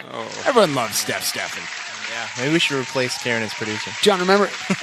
Well, we can be co-producers. Okay, that's true. That's good. Remember that Carol Merrim is banned. She's not allowed on this program. Why is she banned? Because she's bad. She's bad. I have advocated, for the record, for her to come on. And Francis. Maybe you work on her instead. Yeah, please. As should we all, Darby. Also, Dom Taberry. If you happen to ever run into him, push him over. Yeah. And just keep running. Yeah. Speaking of Francis Merrim, there was a Mother's Day video that the Crewzers FC marketing department, who's been killing it this year, put out. Karen, were you on that? I don't remember. Were you on that? You were not memorable. But I do remember a few things about it. Waylon Francis is an absolute clone of his mother. Like, his mother is just him with longer hair. And Artur's mom is, in some sort of prison. It was from above, and she's like, please save me. Except they translated to have a great game tonight, son. I love you. And then it cuts to your section, and you're in the backyard, I'm assuming. You're in front of a soccer goal. You're wearing keeper gloves, and you're holding them up, and you're like, guess what, Zach? It's your mom. I'm here to tell you how proud I am of you. You're the #1 baller boy. Good luck tonight. Back to you. No, you handled it super great. Talk to us about that. Well, my 21-year-old daughter was helping me with that, and I told her what I had to do, and she said, Mom, you've got to make a diving save in the backyard in front of the soccer, and I will tape it. I'll kick it to you. You'll dive and save it. You'll be wearing Zach's gloves. It'll be great. I'm like, are you kidding me? No, what? That sounds great. So I'm like, first of all, Zach would be mortified, Kate. And then second of all, Which is a my good reason body, to do it. you'd Hey, be driving me to the emergency room right after that, so no. So I did the modified version of kick me the ball. No, just gently toss me the ball. From off camera. And I will catch it and say my little spiel. But Zach said the players all really thought that was cute. So I thought I wanted to be tasteful, but you were the funny only and one playful. that did a thing. Right, Everyone else was moonshine super fart boring. box, but Yes. wanted to be Well, tasteful. I drank a bunch of moonshine before I did that, so that helps. Karen's like, can you film it in the alley of the moonshine fart box? Like, I don't want to be seen here. And Steph's like, film it in the goddamn thing. Throw a ball at my face. Oh, God. So how did they do that? Did they just be like, take a video on your camera and then text it to Erica Kress? What did they have us do? We had to take a video on the phone. Real and professional just, here. Yeah, it was very, very high tech. Yeah. She's sleeping under a desk and she gets a text alert and she's like, finally, Stef Steffen gets her shit together. They've been filming this goddamn thing all day. Can't believe it. We did do like 20 takes, and my daughter.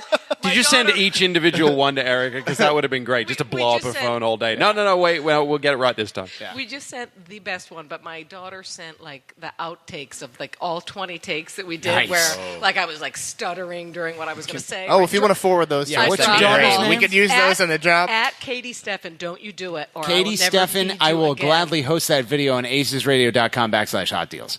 I guarantee you it'll be up there. It'll be the second highest Hopefully watched that thing video behind is Nate Beckman. long gone. Okay, so talk to us about your favorite off-the-field memory. And by that, I don't mean 2008 conference finals against Chicago, which you were definitely here for because you've been a Crewzers FC fan for your life. I have. Back to you. I would say, and I was thinking about this when you showed me that question. It was funny because tonight, like I was giving you our pregame routine, and we go and we get to go party and live it up and have a good time at these games. And Zach and Alex and the rest of the guys have to go, live in a very high pressure situation. So Zach said to me yesterday when we were leaving, he said, God, I just wish I could tailgate with you guys. It would be so fun.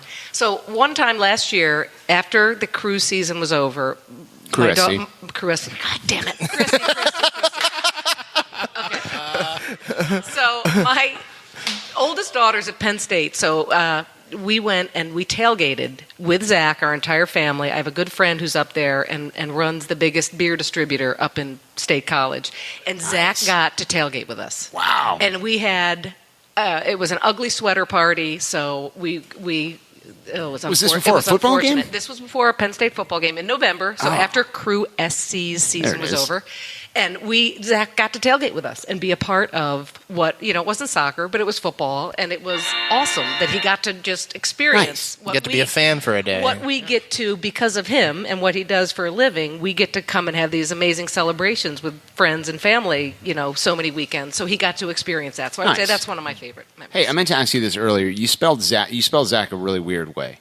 Z-A-C-K? C-K instead of the H on the end. Yeah, I don't know where that Were you a came from. Saved by the Bell fan? Probably. He was pretty cute. Yeah, was it a Zack Attack kind of thing? I don't think so. I think my younger sister came up with that. Okay. She's 12 years younger. You were like, So hey, she I'm was- pregnant. What should you we know call what? it? It totally makes sense. I was like, yeah, I'm having this kid. Yeah. She's 12 years younger, so she was definitely a huge Saved by the Bell fan. So you might have... Dude, I guarantee you that's why. You might have just figured out why his name is spelled Will that you way. text Carol and ask her why the hell she chose that name? Because I guarantee you it's... It would explain why his middle name's Mark Paul, too. Was that right? Oh, my God, what? Just made that up. Zach, Mark, Paul, Gosselier, Steffen. That would have been something.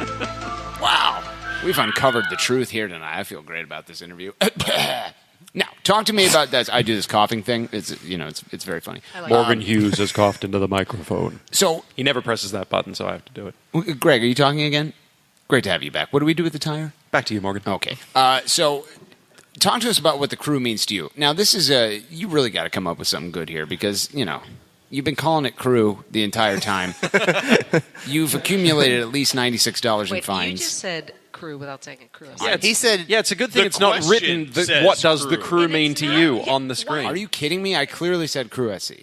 Thoughts about crew before Zach? Crew God, Mom's man, Party 60 crew. episode of you spelling it without the SC? You're in big trouble. John, what are you How talking would about? crew fans know? Erica is fines. on her way here right 4 of the 11 bullet points here have crew. You fucked up in so them. bad, Erica's And out no from under SC. the desk on her way Erica here. is on her way here. She just called. She just texted Karen and I. Don't you ever threaten me with a good time. You know we would love to have Erica Kress on this program. Erica's radio's just going off like, we got a 194, it's Alba Brewing Company. I'm in pursuit. Should she ever stop sleeping under her desk at work and decide to go home and iron those goddamn pants, because they are getting a little wrinkly. Maybe we just take this show to the desk. Ooh, what? John, what? Hold on, press a button. There it is. It would be Good job. It would be a wonderful full circle moment for us to do this show from the front office. Recording live from Erica Kress' desk. Steph, tell me what the crew means to you. Crew SC. Crew SC. It's really, for me, it's, like I said, Zack, we don't dwell on the soccer part with Zack. That's his job. He has plenty of people he talks to that about, and that's his career, and he's got his agents and coaches and teammates. I think what it means to us is just being so happy he's back in the States and close, and it's just a celebration of friends and family and making memories, and it sounds cheesy probably, kind of, but it's really true. And it doesn't sound cheesy at all. Yeah, it's friends and family, and being there every Saturday. And when Zack and Alex and Will come, back to the tailgate where we are after the game, and clearly as parents, like it's as we said earlier, it's surreal to see your kid out there, on such a large stage. But it's just. Do you ever get used to it? Not yet. Karen, do you ever get used to it? You're like, that's my kid out there. What the hell is he doing in front of 25,000 people? He's a rookie. I was going to say, she hasn't been doing it long. She hasn't been doing it long enough. Well, I mean, they played 25,000 people. She's not going to Sounders games. Wait a minute. I got this. Boom. Roasted. I don't know how Crew SC comes back from that. So how do we probably with half attendance? Karen and I want to know, how are we going to what the hell? Why can't we get more people at these games? Oh my God, are you going to dive into this? Yes, let's do this. Yeah, let's do it. Let's do it. Yeah. That question right there. Crew's moving to Vegas because of that question. Can't believe you've done this stuff. It's Austin now, actually. Yes. Thank Austin? you. It's Austin. Remember? Right. Yeah. Yeah, it's like, why don't people want to go to the fucking fairgrounds on a Wednesday, right? Like, there's so many better things to do in Columbus. Then go to the fairgrounds, which suck. The fairground sucks. It's like a shitty part of town. Like, why wouldn't anyone want to go there? Back to you, Greg. Back to you, Morgan. Fantastic. So the crew means to you partying in the parking lot with Karen Crognow. That's actually pretty sweet. Sounds good. Mom party. Yeah. Mom party. Yeah, mom party. Tune in tomorrow to the Fart Box here at Grandview. Bring your cups of moonshine. Chug them as you stretch aggressively with the Crognails and Steffens. Is that right? That sounds perfect. 11:30, Grandview. Yeah. Hot yoga studio. Fart Box. You just wear whatever you want, or do you coordinate outfits? Do we need to match stripes, solids? No. Karen and I will be matching, certainly. Oh, you will. But the rest of us can just wear whatever we want. We will be matching. You may do whatever. Okay. Yeah. So you should work out some sort of agreement where you get money for promoting this thing, because there's going to be 30 people. Oh, the Fart Box is going to be full with applications tomorrow. Yeah. Actually, Steph, if you want to just go ahead and do your thing, I'll just give you the background music. Go ahead. Go ahead. Just start at any moment. Take a breath. At any moment, you can start. Wait, maybe reset first. Okay, we'll do a reset. Try reset. I'm Alex Stanek. I'm intolerable. Everybody go listen to ACES radio instead. It's going to be awesome. All right, well, thanks, take Alex. two. Okay. Yep. Thanks, John. Clap. Go. All right, go ahead, Steph. Just talk about moonshine and farts. Pimp the Fart Box. The Fart Box, 11:30 at the Grandview Hot Yoga Studio. Be there. That wasn't very good. Which by the time Morgan uploads this episode, it'll already been going. Yeah, it'll be fine. John, will you coach her a little bit real quick? Yeah. Tell her what to do, because that was I thought you were going to play the music. And no, I will in a second, but give her some tips. Give her some pointers. Oh, no, I'm not going to do it for you. Karen, you want to do it? Yeah, I think we should give Karen a shot. All right, Karen, yeah, take let a her breath. try. Yeah. Swallow that moonshine. Let's and go. carry Here. to- Come on, producer, and your money. Here we go, Karen. Go ahead. Come join the soccer moms, Crew SC soccer moms, this Friday morning, 11:30. This isn't very good. Bikram Hot Yoga Studio, 3rd Avenue, Grandview. I don't want to go. I don't want to go, John. Fart Box. Fart Box. Fart Boxman. Boxman. Go ahead, Darby. And I think that the hot yoga is right next to the new Reed Arts building, which is... You want to do your thing, Darby? Yeah. This episode of Farting in a Box Full of Women is brought to you by the yoga place that's right next to the new Reed Arts building, which is not related to the old Reed Arts building, which is Zauber Brewing Company. Are you tired of going to exercise classes and not having soccer moms fart in your face? What if I told you there was a cure for that? That's right, ladies and gentlemen. Head on down to the Fart Box on 3rd Avenue for your butts. Your butts are going to be in my face. All right. Yeah. I'm looking forward to it. I'm just glad that we've graduated from binders to fart boxes full of women. Love now. it, Greg. Great to have you and the binders back. Last question, and then we can get you back to the fart box stuff. User AGS Attack. You're a longtime ACES radio connoisseur. You consume it, you spit it out, mostly out of the rear end of the fart box.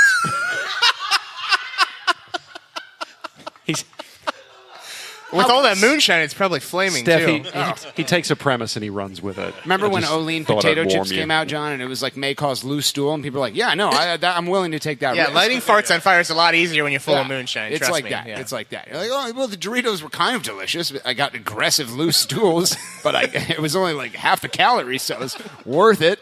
That's what I imagine the fart box is like. That sounds more like the anal leakage box. Anal leakage, that's exactly what it was called. Yeah. They're like, may cause anal leakage. You're like, this is safe for the market. Go ahead. Right, eat it up, kids. Yum. Unbelievable. This is like 1999. Jesus, it wasn't even that long ago. They're like, if you're listening to this episode during your lunch break at work, I apologize. You know how you have like 2 holes? You're going to fucking aggressively bleed out of one of them? At Chips. Approved. Steph. How can user AGS Attack be stopped? I've given this a lot of thought. Yeah. Especially this last 1 minute. Yeah. Well, AGS needs to come to the fart box. Oh, God. Tomorrow at 11:30 at the Grand View Yoga Hot Studio. Oh, God. And chug some moonshine before the hot cardio yoga goes down. And then he'll die. And only then, after intense scrutiny by Kay Krog and I, will he be stopped. K. Krog. I love how you have a gangster name now. Yeah. K. Krog. What do you That's think the Gangster word Crew on the Baby street. came from? There's a gangster gene in that family. Right. Don't go to the back of Panzera's Pizzas. You're not going to like what you find. Bunch of fuckboys being killed. See? That's what I meant, Greg. Yes. Actually, you probably like it there because like there's dead babies. And No, stuff. I You don't. can just shit right on them. Half your job's done. It's great. No, I don't like competition, John. I'm a fucking we're gonna artist. have a turf So war. he shits in hot yoga and then kills babies at Panzera? You're not supposed to shit in there. It's a fart box, not a sharp box. Jesus Christ, Darby. Darby walks in with like industrial strength roll of toilet paper. You know it's a class you should skip. Darby walks out of the men's room like, never trust a fart box. I've made a huge mistake. And that huge mistake was coming ACES Radio tonight. What a lovely time we've had. Steph, We've gone way off the skid marks here. We should move on. I have to imagine all the crew moms were listening to Karen Crognell's episode, and they're like, you know what? I could do this. I could go on there. I think we just talked Liz Trapp out of ever coming here. Yeah, she's not coming out. Hard pass. She's not coming out. And then tomorrow, like at the moms meeting in the parking lot, they're gonna be like, "Did you guys hear the fart box thing? Oh my God, I almost went on that show. Fuck it, I'm sticking a massive report." Oh Christ, Jesus. Stef Steffen, thank you so much for stopping by. Thanks, guys. I meant to ask you, is it 1 F's or 2? This first step is just usually 1F, but whatever you guys want to do, I'm good. She's flexible. As evidenced by her attendance at the fart box. You know, going to the fart box keeps me that way. This is the fart box. There are no rules, including how to spell names. If you've enjoyed the shit lordery on segments 1 and 2, I've got some terrible news for you. You have bad taste in podcasts. We're coming back on segment 3 with your hot takes, battle for the grand prize, and more. ACES Radio. Hot, sicker than your average. Down like goose and I'm fly like Maverick. With a savage attack in a mouth like a mash. Spitting fuego, homie. It ain't tricking if it's magic illusions. Indubitably juvenile. My crew can do it and we do it well. Rock around the clock all across the nation. Got a lot of sky miles and a reputation of making earthquakes every time we land. Cause stopping ain't an option or a part of the plan. Fools get to fuming while I'm running on jet fuel. Now pay close attention cause I'm ready to let you know what I'm all about, child. I got that style that you come to love. And I'ma stay fly till the day I die. Spitting fresh to death from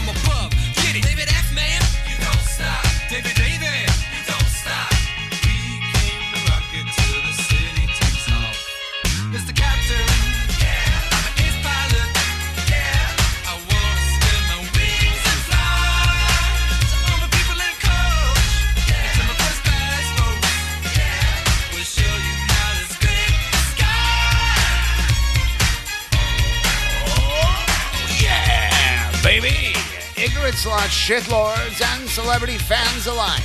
If you're hearing the sound of Greg pouring water into a plastic cup, it means Really impressed if you can hear that. Big Soccer has ruined the back room at Sauber Brewing Company. How dare you, Mark Sharp? On behalf of benevolent corporate overlord sponsors, Foot Golf, Larry Turd, Erica Kress, and the dead rotting corpse of Kevin Burns, welcome back. It's Aces Radio, episode 60, segment 3. What a rare treat indeed. Big thanks to Stef Steffen for showing up and talking about the fart box here in Grandview on segment 2. John, you've taken your microphone out of the holder. It means that you're very upset and you don't want to be here anymore. No. You're like, why did I come back? I don't have headphones, so I figured I'd... You have headphones. They don't work. Well, go wear those. Go wear She's Steph's. coming back. Oh, she is? Yeah. All They right. just went to get beers. That'll be great. You gotta get that. There's that you gotta song. really get, you know. Jesus Christ, Glenn Tennis. Have you seen that guy lately, John? I'm sure he's probably constantly over my shoulder trying to kill me, but I haven't really Hates been you. paying attention, so. The best thing about that quote I actually is... don't know if I've ever, like... By the time you him. see Glenn Tennis, it's Maybe too I late. have. I stood there... I know his name isn't fucking Glenn Tennis. It's Glenn so. Tennis. Yeah, that's his actual name in real life. Oh, yeah, him and Hooper Vin are hanging out a lot, aren't Yeah, they? absolutely. I was like, hey, say you want John Zadar dead. And he's like, no. I'm like, no, just say it. It'll be funny. He's like, no, I'm not going to do it. You're going to do something stupid with it. I'm like, I would never do that. And I Oh, said no, it- that's not what I'm known for at all. Yeah, right. For like 5 minutes, and finally he's like, I really want John Zadar dead. I'm like, you fucked up. Gotcha. Fucked up. Tricked you. Glenn Tennis, you idiot. I really want Glenn Tennis dead. What? Nate Beckman turned that into a wait, drop, please. Back to you, Darby. Hey, John, did you already ruin your fucking mic cover? It was like that when I sat down. Yeah, okay. What happened to it? Literally was. You ripped it, you fuckboy. I haven't even touched the microphone until right now. And it was like that when I sat down. Definitely didn't rip yours accidentally trying to put it on there. Oh, God. I can't believe you've done this. I love how we were talking about this man. off the air. I love how they're all color coordinated. Yes, we have new microphone covers. Yes. Mine Was is, that intentional? what? Well, not the I purchasing of them, but the put coloring, them there I mean. on purpose, John. I Yeah. put them on there, yeah. What was your question? Back to you. Fuck Morgan off. does a lot of show prep, including microphone cover coordination. I No, want Morgan Hughes dead. I also would Please like make that a drop, Nate. I bought color coordinated microphone covers like before the first episode. Oh, of course you did. We And just they- now got them. But they all came and they were like the size for the Bob Barker microphones on The Price is Right. I'm like, God damn it, why is this a recommended purchase? Why is this even an option? You fuckers, I can't believe you've done this. Welcome back to the show, Karen Crognell. Karen Crognell. Hello, Roy. You can sit in that chair if Steph's not coming back. Was she She's throwing up getting in the beer. bathroom? She's getting drinks. Quenching her thirst. No, okay. She's Wonderful. prepping that digestive system for the fart box. Man. Tell her there's a You gotta lot do of that. moonshine left that she needs to drink. They say you have to stretch out your muscles. You have to stretch out your digestive system even more. Right. Before hot yoga, is that what it's called? Vikram yoga? Is that the actual thing? Sounds like an old an man actual lives in your thing, basement. What, Vikram yoga? Vikram yoga. He lives Is that next the to name? Henry Crognell. They Oh, make cookies is that Shrek's together. uncle? Yeah. Yeah. Welcome to the cookie manufacturing company, motherfuckers. That's what he sounds like. That's very funny. John, what if I told you there was a cure for the scourge that is having an old man live in your basement and illegally making him produce cookies for shitty Buffalo Bills podcast for profit? That was really long. I don't know. What would you say to that, Maybe John? it's hot takes or something. That's right, John. They say the only cure for old men living in your basement in the corner with Zack Steffen making cookies, forcing Zack Steffen to do it against his will. I don't want to be here. I'm a professional soccer player. Why am I being forced to make cookies in the basement? This is extraordinarily uncomfortable. I don't want to fight you, old man. Don't make me fight you, old man. Is hot takes. Nothing is impossible. Make your dreams come true. And now, an Aces Radio exclusive. The battle for the grand prize. Hot takes from the massive. You're not gonna stop there. We got the grand prize. Hot takes from Twitter. He's heating up. Hot takes He's on fire. from you. Yes, you can. No, you can't, Walter. Yeah, I can. No, Walter, you cannot. I drank moonshine and the white part of me thinks I can dance now. You're a puppet and you're dead and you live in Steve Clark's dumpster in Washington, D.C. That's true. I watched you die there. That's not. That's right. Back to you, Walter. Back to you, Morgan. Back to you, Darby. Back to you, Walter? Back to you, John. Back to you, Steph.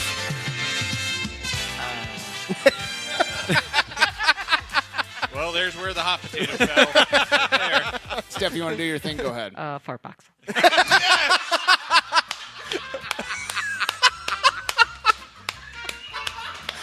my God, please make that a drop. Jesus Christ. Oh, fart box. Just the perfect moment of silence either side of it, too. It was just wonderful. Can we Wonderful. send that to them? Can that be like a commercial for them? Like send it to the yoga studio. Like, here's all you need. Just play this on the air on 10 TV after Dom Tiberi. Hey, I got an idea. Well, I know maybe we should run this by the jukebox guys, Okay. Joey DiNapoli. But every time, instead of when we did Steve Says No, maybe when Zach makes a save, fart box, fart box. I can't imagine Zach having a problem with that at all. Yeah, it kind of makes sense. Like they're all there in the box, you know. Maybe Zach farts when he makes saves. We don't know. Who knows? Runs in the family. You mean the fart box? Right. Yeah. That was a foul within the fart box. Moving on. I'm sorry, PKs Zach. are very Sorry. different Sorry, things Zach. in the fart box. Oh yeah. Zach, you're top lad. Don't worry. If any Crew SC players were allowed to listen to Aces Radio before, they are not now. Before we go to the hot takes, I wonder if I could read the current standings. All 57 people. Oh, what? Morgan, Why? your piece of paper looks different today. What's Okay, happening so there? when we started this, it made sense to print it in landscape mode as opposed to portrait mode, and then there got to be 57 people, and I just forgot to change it back. I'm like, why can I not read this? I'm a very dumb man. Back to you. Can confirm. Moving Back on. to you. Current standings, Hired Ballerina checks in first place with 25 points, followed by Phil Golfart with 23. Lord of the Shits follows in third place with 22, setting the table with 19, Mabwani2 Bootylicious with 11, underscore Ken with 9, Ron T with 8, Darling Thief, what a good lad he is, with 6, and Crewschmack with 5, rounding out the top 9. Pippa Nips, Hug Me Shaven Organ, Alex Thomas, Metro Conversion Bot, Darby Schnarfus, AGS Attack, and Buttle Surfer all tied in 10th place. Thank Lord. With 4 points apiece. Zappalicious and Mike Hudson sucks, he certainly does, in 17th with 3 points apiece. Yvonne Seagull, The Crew Pat, a.k.a. Patrick Moore, Pamela Lynn Hughes, Steve Abreu on tour, DH Goat, Hansy Locknane, Carl the Refugee, Morgan's ass, Zadar's ass, Darby's old ass, and none other than Greg's ass, all checking in with 2 points tied for 19th. It's just a fart box in itself, right? There are 4 sides to it. There are. Checks out. The gaggle fuck is as follows. Bob O'Shaughnessy, Dave Edinger, Dirty Slut Pam, John Burkle from user, blank 91, Iscariot, Aces Reflections, GCG Bag, Tyler Hay, Free Sand with... I didn't even get halfway through that. Hey, Free Sandwich, Ghost of Stern John, Great Coach Columbus, Talons, The Real Chris Doran, New Zauber Overlords, Maram Me Pam, Woe KC, Tom Mathers, and Hummerwalt, Nate Beckman, Kroger Pharmacy, Pat Scroonin, Cat Might Cheer You Up Bot, Fishbert, Sandy Urso, The Logbook, and Morgan's Fun Van for your kids. All with 1 point, all tied at 30th place. Bringing up the rear this week, Greg, and getting the bulk in 57th place with one single lonely point, Josephie. As opposed to his mom, who it usually is. At the rest stop of Back love. to you, Morgan. She's a slut. Yeah. 2 mistakes before you even started reading hot takes today. Yeah, and I got good news for you. It's not a short hot takes thread either. So God damn it. plenty of opportunity. Greg, we turn now to the subreddit known as The Massive, where I remind you, as always, these hot takes are organized automatically by their level of fiery fucking hotness. Our top voted comment this week comes to us from Mama Vint, as opposed to Hooper Vint, with 11 points. Jesus, that's big. Quote, can someone please help me? I'm looking for my son Hooper, and I heard you may know something about him. Last time I saw him, he was going to see his friend Derek, and I haven't heard from him since. He tends to hang out with some pretty rough lads, and I'm worried about his safety. Does anyone know where my boy is? End quote. Let me smash. John Zadar, your thoughts? I don't have any thoughts on this. God damn it, John. Why'd you go? I didn't even know what that joke was until like context. 20 minutes ago. So why was Neither I going did to any me? of us. I saw you putting down your phone. You were mapping some runs on Twitter. Is that right? Yeah, I was. Yeah, I was spelling out where is Hooper Vent in the neighborhoods of Westerville. Wait a minute. What? Hashtag free Hooper. Hashtag Team Hooper. Hashtag Team Vint. Those are the only two acceptable ones. Greg. Sure. Dirty slut. Moving on from user Aces Reflections. Welcome back for the first time since you got your only point. With 8 points, quote, did you ever think that maybe Pam only leaves her things laying around so Morgan might notice her? The way he checks out casters in public. Darby Schnarvis, your thoughts? Aces Reflections is basically the Jack Handy's deep thoughts of Aces Radio, which I really appreciate. Yeah. Are you going to do your thing? You want the thing? Go ahead, Darby. Wait, what do you do with the tires? Craig, what do you do with tires? You wear them, Morgan. On what? I have you wear them on your... I've lost track of where that joke came from. Back to you, Morgan. Walter, relax. Moving on from user The Real Pedro Santos with 5 points. Quote, John, you've missed a lot of inside jokes. You are like every person who listens to Aces Radio now. You missed 3 weeks, and you're already so far behind. It's insane. It's been more than that. I was gone for like a month and a half. Yeah. Nobody noticed, so... Moving on from user The Real Pedro Santos with 5 points. Quote, I've been listening to back episodes of your fucking podcast about the fucking crew that lasts longer than a fucking soccer game or whatever you shitlords call it over here. I'm looking for good ways to kill user AGS Attack as revenge for him murdering the pronunciation of my name and then using it in a fucking song I can't get out of my fucking head. Any episode recommendations? I need to stop user AGS Attack soon. End quote. Rough lads. Greg Benson, your thoughts? Has the real Pedro Santos / Sanch been taking English lessons from Chris Doran? I thought that's There's a lot of F-bombs F-bombs Chris Doran in there. thing at first, but it certainly looks like it reads like one. That's for sure. Wonderful. I also just realized this podcast is literally twice as long as the actual soccer games we talk about. What? Yeah. 90 minutes of soccer, Sure 3-hour podcast. Yep. The only thing worse is being a Chivas fan and having to do both. Moving on from user Matwadi to Bootylicious. to Tootylicious. Matwadi to Tootylicious. With 6 points, quote, is it just me or is it breezy down here? End quote. Karen Crognell, your thoughts? I'm having trouble tracking this. It's all the moonshine, isn't it? Yeah. Don't worry about it. Steph's up next on this next hot take, so prepare yourself accordingly. Did you read the reply there, Morgan? No, I did not. There was a reply from user Greg Sneckin Matwadi with 2 points. Quote, damn it, you beat me to it. Oh, my God. Grog of a snack. Smoke weed every day. Moving on from user, what is this? AGS Sanch? AGS Assange. Okay, guys. That's 4, by the way. Quote, guys, I really need someone to call an ambulance. It seems that I'm allergic to bees. I see where this is going. It seems that I'm allergic to bees. Collecting them for my recordings was a terrible idea. I need an EpiPen within the next 20 minutes, or I fear I may finally be stopped. Stef Steffen, your thoughts? Is this the AGS guy? Yeah. Okay. Yes. Like it's a parody of him. It's a parody of him? Yeah. Tell him to get his ass down here and do some moonshine with us, and then we'll talk. We don't want that. No, don't do it. Don't come down here, please. You gonna do your thing, Steph? Fart box. Wonderful. She's got an easy out now. Yeah, that's got to be in the intro from now on, incidentally. Aces Radio 61 is going to be great. Moving on from user Token Liberal with 10 points. Quote, Higuain is the Andy Stanky of penalty kicks. End quote. John Zadar, your thoughts? Hey, I said that earlier. Good point. I said it. Did you post it on Reddit after I said it? I said it 11 hours ago. 11 hours ago.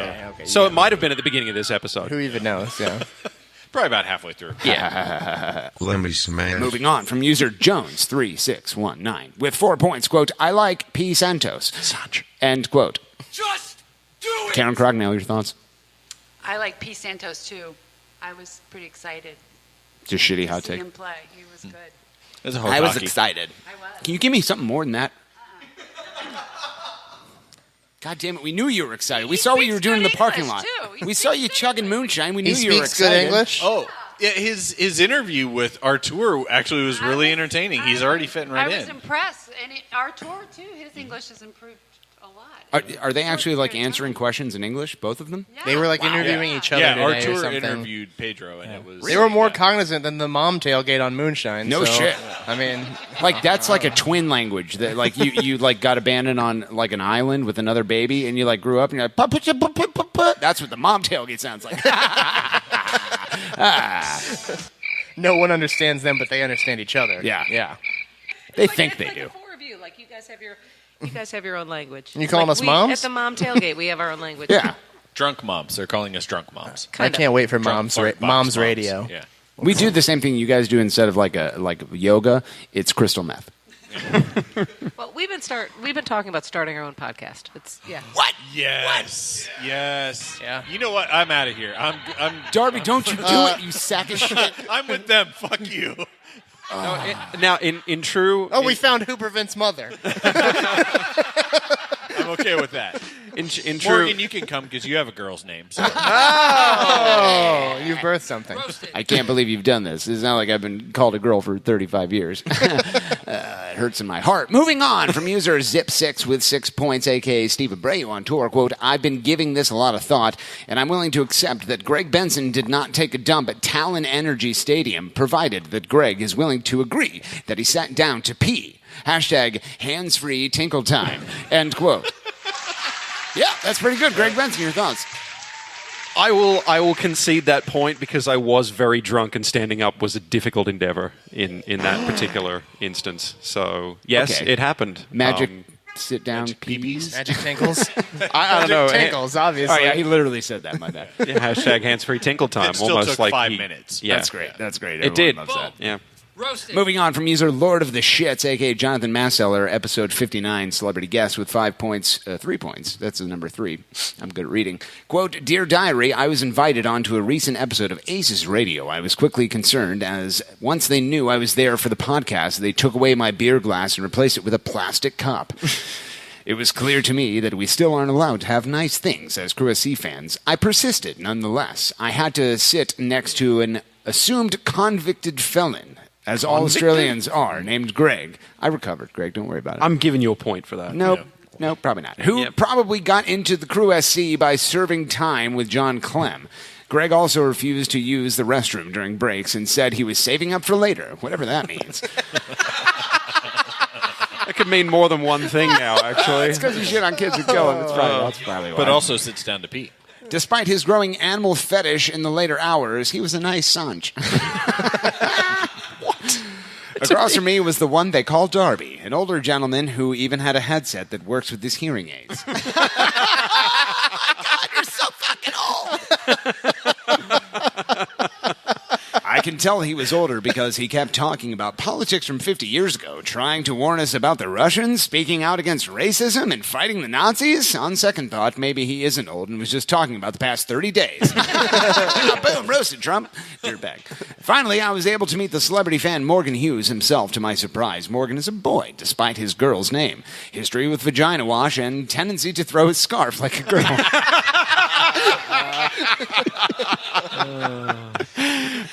None of those are accurate. All in all, it was a good day. End quote. John Starr, your thoughts. Crickets drop. Can someone get on the fax machine and print his routes? We've just lost him again. End quote. John Starr, your thoughts. Yeah. All those girl things are a good point. No, what about the last part about you? The part about you throwing the scarf? No. The one about you being a fuckboy. What about Greg? He was like, Greg, saving up for later. What's Greg going to do? He's probably going to shit on kids. Greg? I don't know. I feel like you're about to throw a scarf at me, but it only made it as far as your laptop. Oh, my God, roasted. I come back from that stronger than ever. Yeah. So this time you'll throw it far enough? Is that what you're saying? Moving on. No, next time he might actually hit Where Kyle. are all the scarves this week, by the way? Did you attempt to throw them up on the wall? And you couldn't hit it? He went to throw them in his trunk to bring them here, and they only made it to the fire pit. They're all strewn about the driveway. Pam got home and was just like, what the fuck? This is where all my over shoes the backyard. go. Just... This is where my shoes go. Why Damn are it, I there need a- scarves on the floor? Right. I need a place for my shoes. Look, I tried so hard, Pam. Moving on from user Darling Thief, a good lad he is, with 3 points. Quote, hello, shitlords. I finally got it. With an impending arrival of user AGS Attack in the Nordic, there's only one way to save a beloved supporter stands. We must make him a paid front office shill like Morgan. That's right. We must make AGS Attack the official DJ of Crew SC. Instead of popular songs being played outside the fray, he will mix his own music at home and then scare all the lad-uppers into the stands by thinking they're being chased by bees. Anyway, here are some more Darby's old jokes. God damn it. I can't wait. Darby is so old, the candles cost more than the birthday cake. If Karen Crognell's making it, that shit's cheap. She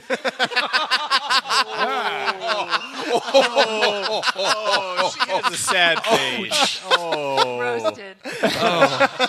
Darby's so old, when he was born, the Dead Sea was just getting sick. Oh, my God.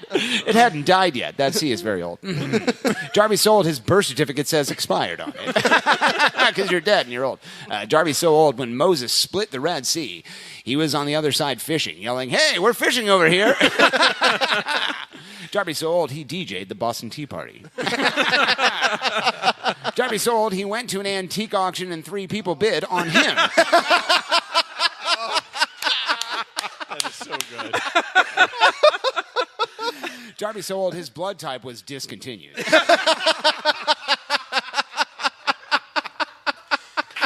Oh, my God. Darby's so old, I asked to see his birth certificate, and he handed me a rock.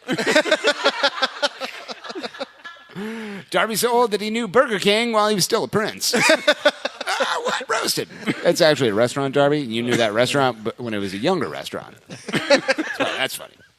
Darby's so old that he knew Mr. Clean when he had an afro. Mr. Clean is bald now. Darby's so old he stripped at Abraham Lincoln's bachelor party. What? That's just, I mean, wow. That's embarrassing for you, Darby. $4.07 ago. Nice. That was a lot of money back then, Greg. Yes, it was. It was a good night for Darby. And finally, Darby Go buy is... yourself something nice. Darby is like, was that an Abraham Lincoln? Yes, it was.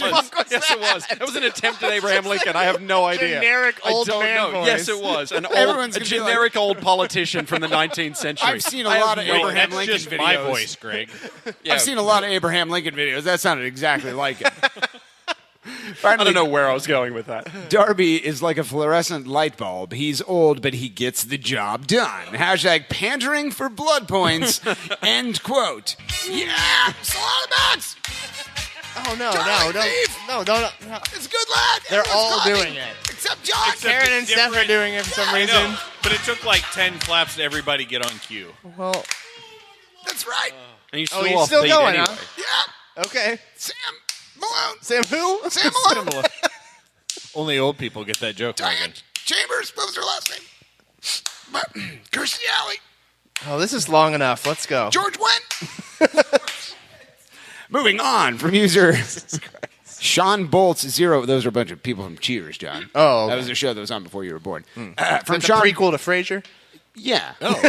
Don't get started on the Jarvis Woodson Frasier versus fucking Golden Girls thing. I'm not That's having why I it. said that, yeah. You can like both Frasier and Golden Girls. That is not a thing. From Sean Bolt 04 with 2 points, quote, "So, is it pronounced Santos or Sanch? Old Dwighty B had me confused all game, calling him Santos. I'm about to start calling this motherfucking Pedro. Just Pedro, or maybe Pedro's son. Okay, here we go. Yeah. Jesus. When I'm masturbating to this dude in my mind, I need to know what to yell. It's terribly important. What the hell?" End quote. That took a real turn. Who is this guy? I'm not even asking for anyone's thoughts. Good Lord. That last part. What? Come on. Jesus. Moving on from user Hired Ballerina with 2 points, not spelled how you think it is, Greg. Quote, "Word up, shitlords. In tribute to the thread on Big Soccer right now titled Things Columbus Crew Fans Will Never Say, I've decided to come up with some things you'll never hear Morgan say on ACES Radio." Are we sure we want to do this? Maybe we should just read those Darby jokes again. Are you worried you're going to fuck him up? Shall we begin? My color impressions for the match is orange, like the Dayton Dutch Lions. What the fuck? These are things you will never hear. You'll never hear Morgan say on ACES. He just said it. Everyone knows the quarterback draw is the best Buffalo Bills play on Tecmo Bowl. No one would know that. No one plays the Bills. That's a fuckboy move. Extending his streak of 100 consecutive episodes of ACES Radio without being absent, I'm joined as always by John Zidar. Roasted. I don't know how you come back from that 99 times after this in a row, John. I wasn't able to download the weather report because I was getting fitted for my tuxedo for the Greg Andrulis Circle of Honor ceremony. I would never say that because that guy's a disgrace. My second man ball of the night goes to none other than Connor Casey for ending childhood hunger by simply skipping second breakfast. He is old and fat. people really do watch my YouTube videos of some random rec league basketball games. No one watches it. That's fine. Yes, you can, Walter. No, I can't. Wait, what? Wait, were there two Walters there? Was that Kyle the Possum talking? What was that? I don't know. I'm very confused. Darby, right why now. did you instinctively start doing the Walter impression? You've never done it You before. just automatically responded. That was super weird. That guy's done a lot of crystal meth. before. Oh my God, Greg's got his shit hand in going on Walter, here. and Darby has his hand in Greg. I'm so confused.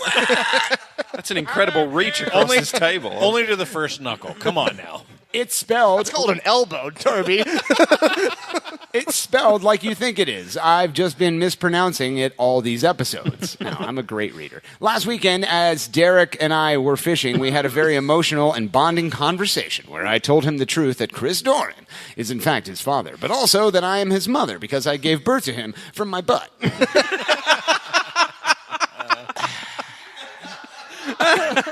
While doing show prep for tonight's podcast, I spent hours breaking down footage on my totally legal subscription of MLS Live.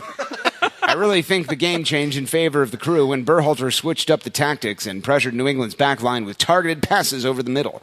This resulted in the Revs' midfield being stretched and opened up space for Higuain and allowed Artur to step up and play through balls to Kamara, eventually leading to the decisive goal. I would never say that. No, none of that. I don't know anything about soccer. Any of its constituent And parts. finally, we start off tonight, as always, with the top-voted comment by none other than AGS Attack. As of press time, this one is actually in danger of happening. Hashtag, now that you read these, this hot take is no longer applicable. Hashtag, anyone have something stupid they want Morgan to say. Hashtag, how do asses work? End quote. That was too long and too stupid. Greg Benson, your thoughts? Yeah, I'd like to hear you not cough into the microphone once. Back to you, Greg. Hope springs eternal. Back to you, Darby. Yeah, back to you, Greg. I just said the thing I was going to say. Oh, A lot of people are shocked. Thanks, Morgan. that's my best. That's my best Morgan That got impression. real funny real fast. John Zadar, your thoughts? Keep going. Back to you, John. Back to you, Steph. I just want to let you guys know I just got like 3 requests for Twitter followers. Oh, shit! And also fart box. And Oh, so you're a private account. I don't know, maybe. I'm not quite sure. Kay Crognell's a private account. Yes. You have to accept people. Yeah. Don't accept Morgan as a follower, whatever you do. She already did. It's over. Yeah. You can't unfollow people, Karen, by the way. You can't. You can't take them away. Don't even try. How dare you? Yeah. Moving on from user Ron T with 2 points. Quote, what?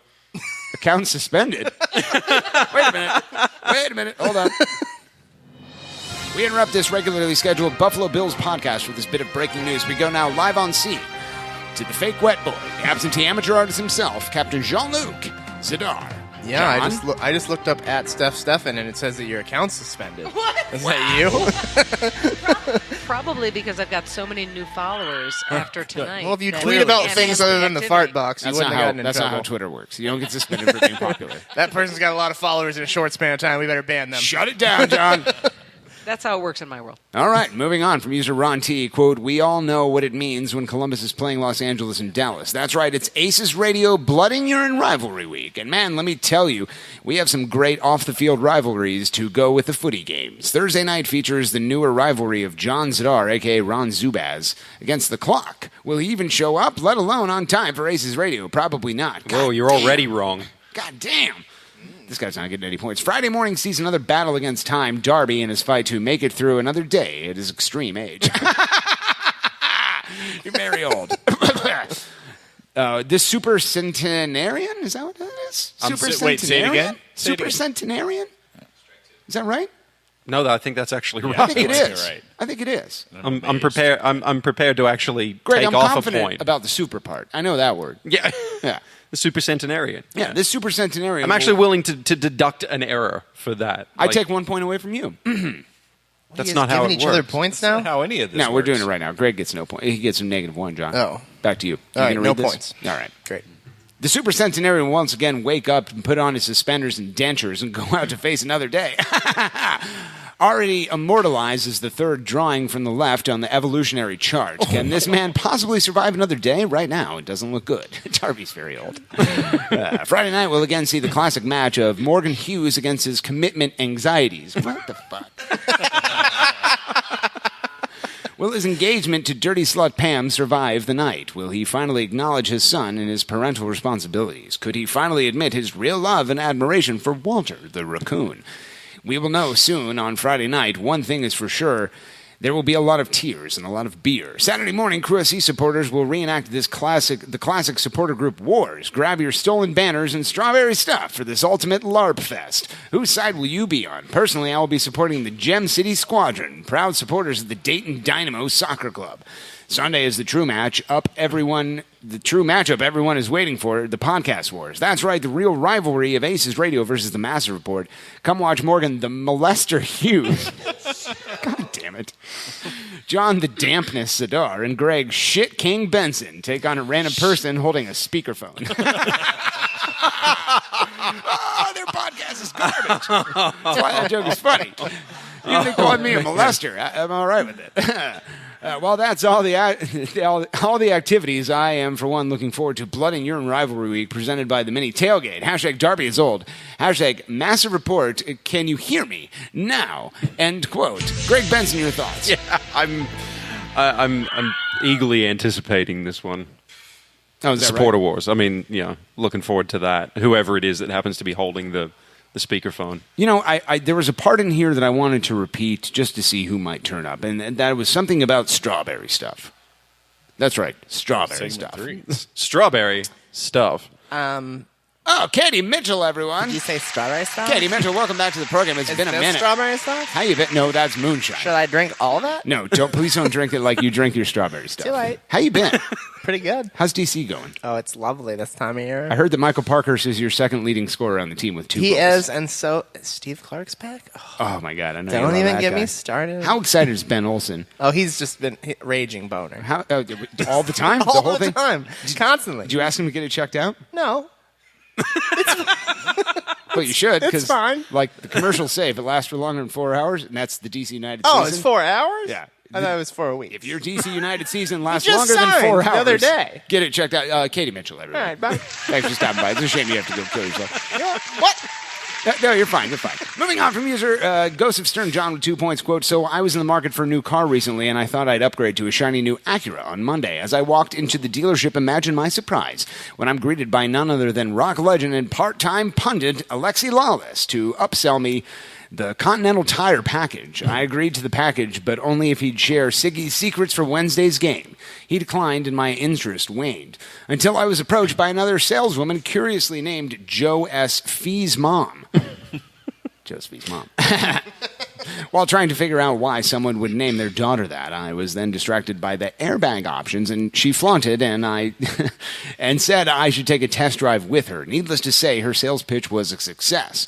We concluded with a lot of burnt rubber by a rest stop off of 31 North, and it sealed the deal for me. I'm now a proud Acura owner. Overall, my car buying experience went well. I got a lawless boob car. Wow!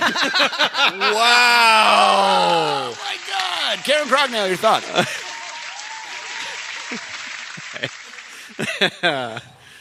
Is that right?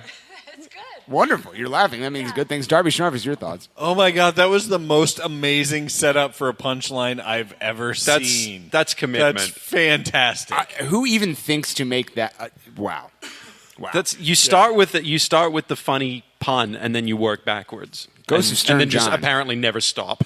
Wow, he's in the gaggle fuck. He or she is in the gaggle fuck right now. Tune in to segment 3 to find out whether he stays there or not. Moving on from user press_Kazakhstan with 2 points. Quote, Kazakhstan, greatest country in the world. All other countries are run by little girls. Kazakhstan, #1 exporter of potassium. Other countries have inferior potassium. What year is it? What? End quote. Seriously, what year is it? Stef Steffen, your thoughts? I like bananas. All right. Yeah, everybody at the fart box can smell that, yeah. That's a potassium joke. Roasted. Was there a hot take that referenced Kazakhstan at some point? I don't think so. I don't know. I mean, every Spanish-speaking crew player kind of sounds like Borat. Maybe that's just legitimately the press corps of Kazakhstan. Just maybe that's what Reddit to Reddit, letting everybody instead know. Of president. Like, we have identified number 710 Buffalo Bills podcast. When it's up the lads. Moving on from user Morgan's Fun Van for your kids. With 2 points, quote, Hey, boss, it's me again. So some news. I'm in jail. I got arrested in your fun van for kids. This is particularly awkward because my one phone call I called you and you didn't answer. That put me in a bit of a spot. I thought we were friends, Morgan. The police said if you answer some of their questions about the fun van, they might let me go. So this is the only other way we can stay in contact, so I asked the guard if I could use the computer to leave a sweet hot take. He just said, don't get it on the keyboard.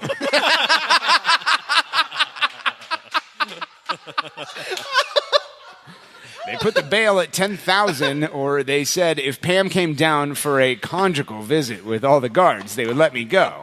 I think she'd be into that. Weird. I always thought those were for the inmates, and how does anyone even know her here? Also, Daniel Palladini is here, too. Oh. Anyway, boss, I would really appreciate it if you could get me out of jail. The other inmates said they are going to make me feel just how sick he felt last night. I'm so scared. Hashtag L's for traitors? Yeah. Hashtag Columbus Crew #1 penalty kick takers. Hashtag kick it right softly again. End quote. There's some interesting hashtags. Greg Benson? That got dark towards the end there. I'm beginning to think there is no Morgan's Fun Van for your kids. Well, not anymore. No. It's been impounded. Yeah. It's a shame. Which was par for the course because a lot of that And was going on before. Yeah, the driver of the van has also been impounded, as it turns out. Did anybody on this panel was your last Order a trip for pizza? podcast order a pizza? Nope. Casey, we'll take it, though. Yeah. Thank you, Casey. Just bring it right back here and pay for it. We'll get you back. Moving on from users setting the table with I'm sorry, Karen Crognell, your thoughts? I didn't order the pizza. Did you order the pizza? I didn't. Is it Panzera's pizza? If it was, I'd have taken it. Are there any disgusting licorice cookies on top? No, they're not. It's not ours. From user setting the table, a.k.a. the Kentucky shitlord known as Darren with 2 points, quote, it's back to school time for the kiddos, and yes, even Gangster Crew Baby had to start had to start preschool. He walked into his classroom for the first time and had nothing but love for his classmates, see? But soon he came to the realization that preschool isn't like upping the lads at a Crew home game. During morning recess, a boy tried to wipe a booger on his fedora, and the baby gangster was having none of that. After sending a quick text from his little Tyke's toy cell phone, his buddy Brock Lesnar parked across the street from the school, jumped out of his Hummer to calmly teach the offending youngster about social space and respecting others. Lesnar climbed on top of the spiral tunnel slide on the playground, raised his arms, and shouted, "Let's do this!" to the delight of the cheering kids below. But the kids could only look with blank faces and wide-eyed horror as Lesnar jumped from the slide and performed a devastating flying elbow drop on poor Derek Hughes. For his ill-advised booger move on the hat. Ooh, it was Derek Hughes the whole time. Okay. Gangster Crew Baby fist-bumped Lesnar and nodded approvingly as Lesnar went back to his vehicle. Then it was snack time. Gangster Crew Baby caused another scene after being handed his drink. He gazed at it suspiciously. Yeah, you're getting 1. 9. Then shouted at the teacher, "Hey, dis not craft brew juice box from Zauber. Dis yucky swill apple juice." He then threw the box on the ground and crushed it with his foot like a can of Red Bull. He also scolded the teacher for not having a canopy up during snack time. And the stunned teacher was quoted that the child kept shouting nonsense about something called mini tailgate. Gangster Crew Baby would never go there. It only got worse when the boys went on potty break just before dismissal. When Gangster Crew Baby entered the restroom, he smelled a horrible odor. Noticing that Derek was dropping magic poopies in one of the stalls, the baby gangster kicked on the stall door, pointed at him, and shouted, "Stanklord!" Hashtag Jack and Jill's Mafia. Oh, my God. End quote. He approaches the baby gangster.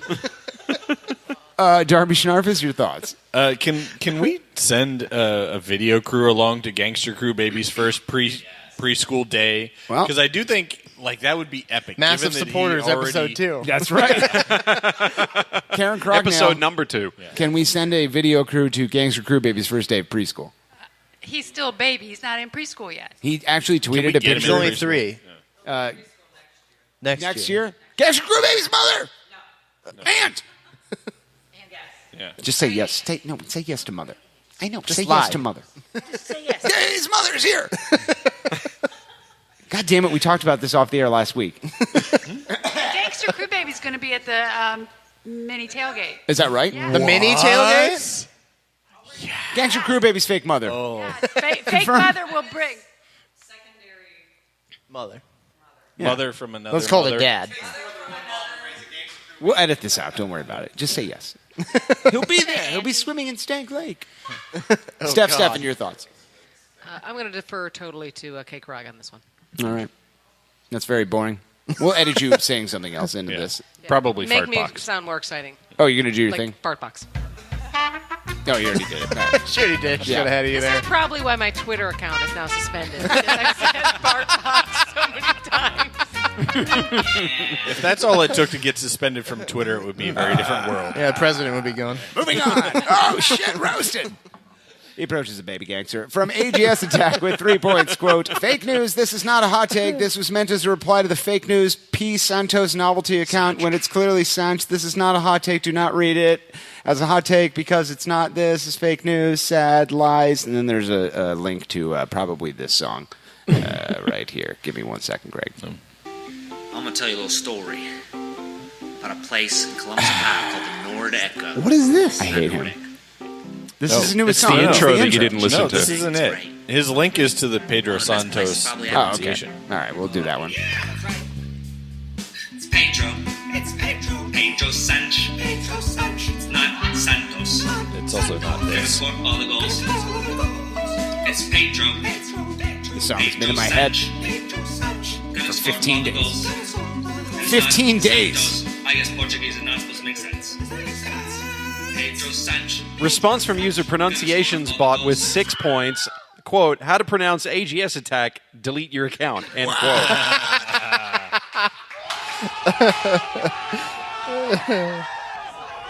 I just love that somebody created a bot account that isn't actually a bot just to pose as one just for that burn.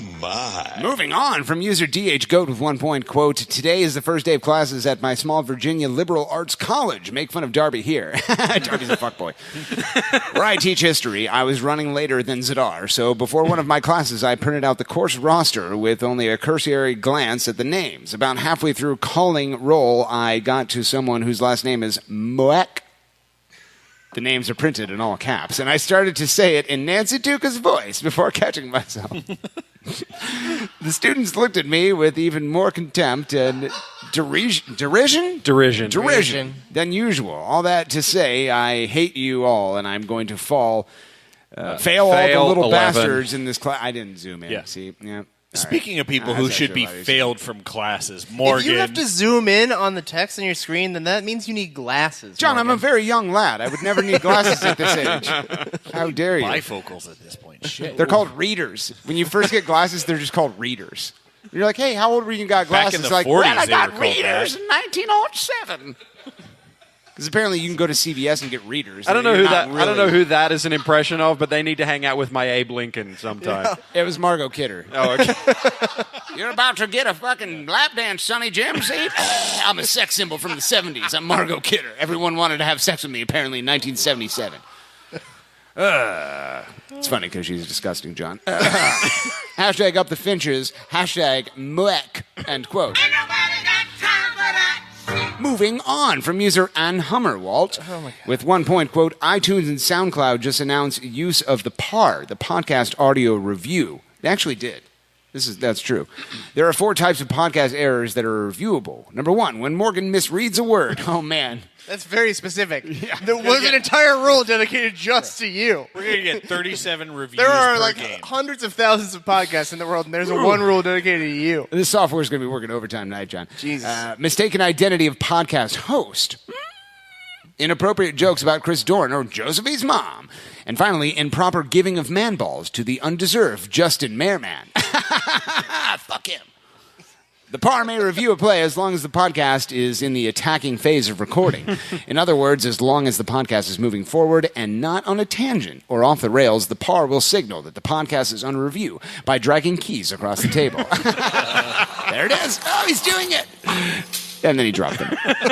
Fantastic. Great to have you back, John. If the par believes a blatant and obvious error has been committed, he or she will make the shape of a television. But since this is radio and nobody can see that, the PAR will say 3, 2, 1, clap, so that the offending section can be easily found and edited. The PAR may not review a recording after a new segment has begun. Although PAR is intended to increase the quality of podcasts, there is the real concern that this 3-hour pile of garbage will now be 5 hours long, especially since we all know that Morgan doesn't do any editing or prep other than splicing intros and drops. Fuck you! It takes a long time.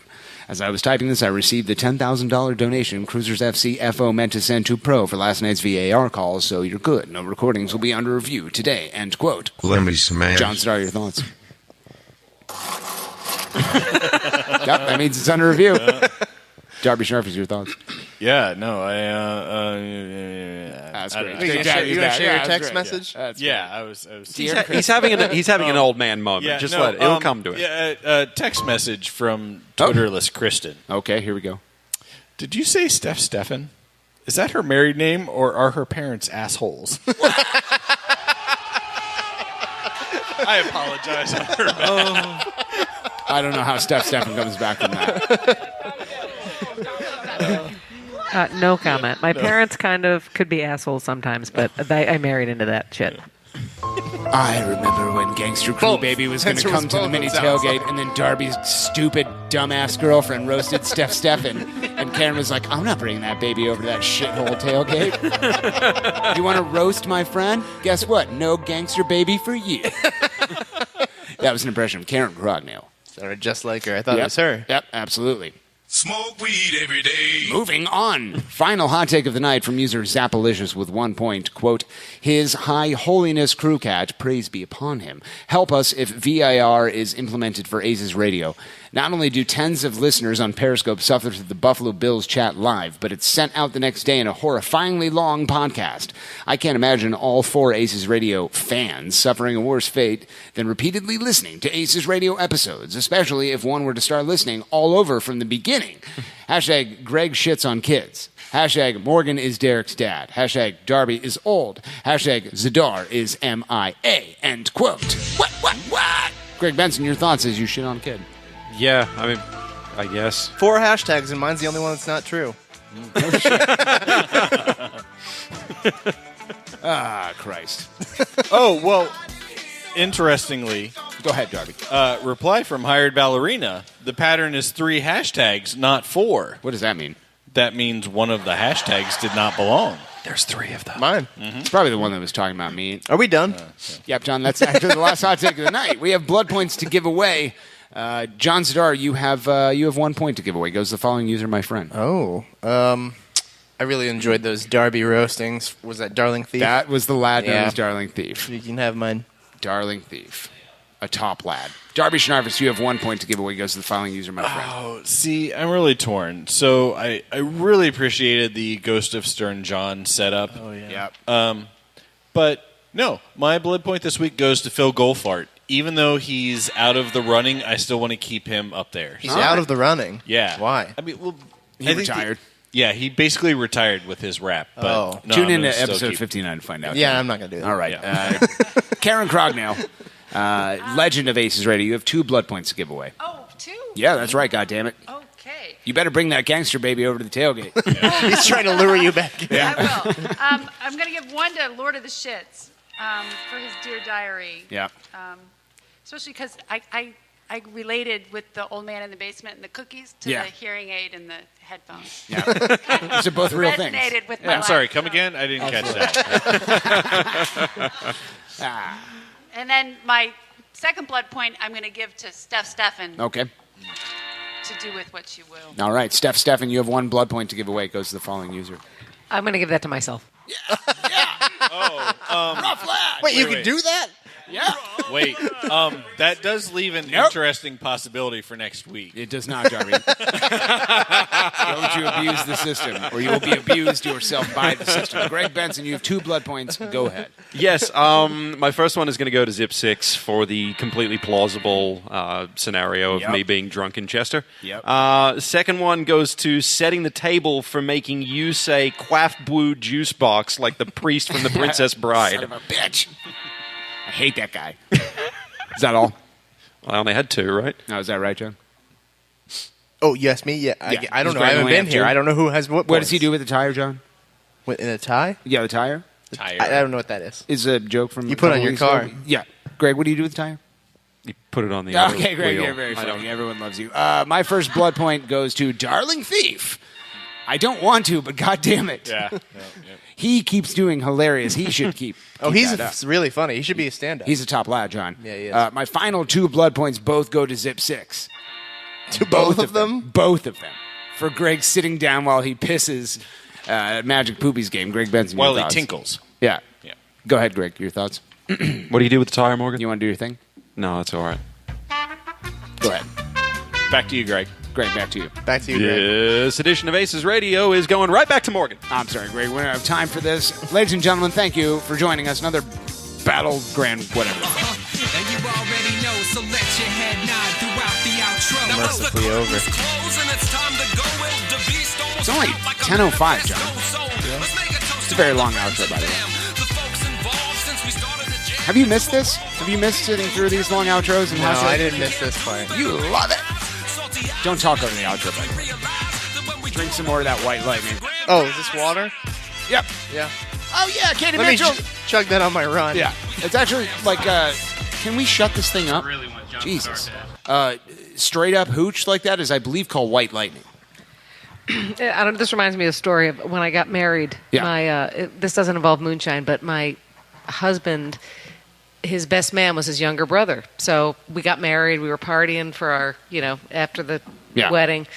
So my husband's brother says, you know what, Derek, you need to hydrate. It's your wedding night. You need to drink this. So he gave my husband a glass of clear liquid. What a prick. No. And my husband, dumbass, chugged it. It was vodka. Oh, no. So I had to, at midnight on my wedding night, I had to put my husband to bed because his brother and best man gave him Are you serious? vodka instead of water. Yep. Isn't that mean? Like, he got together with his friends before the wedding. He's like, dude, you know what the perfect opportunity for a really shitty joke would be? Yeah. Right when my brother gets married. Yeah. Right.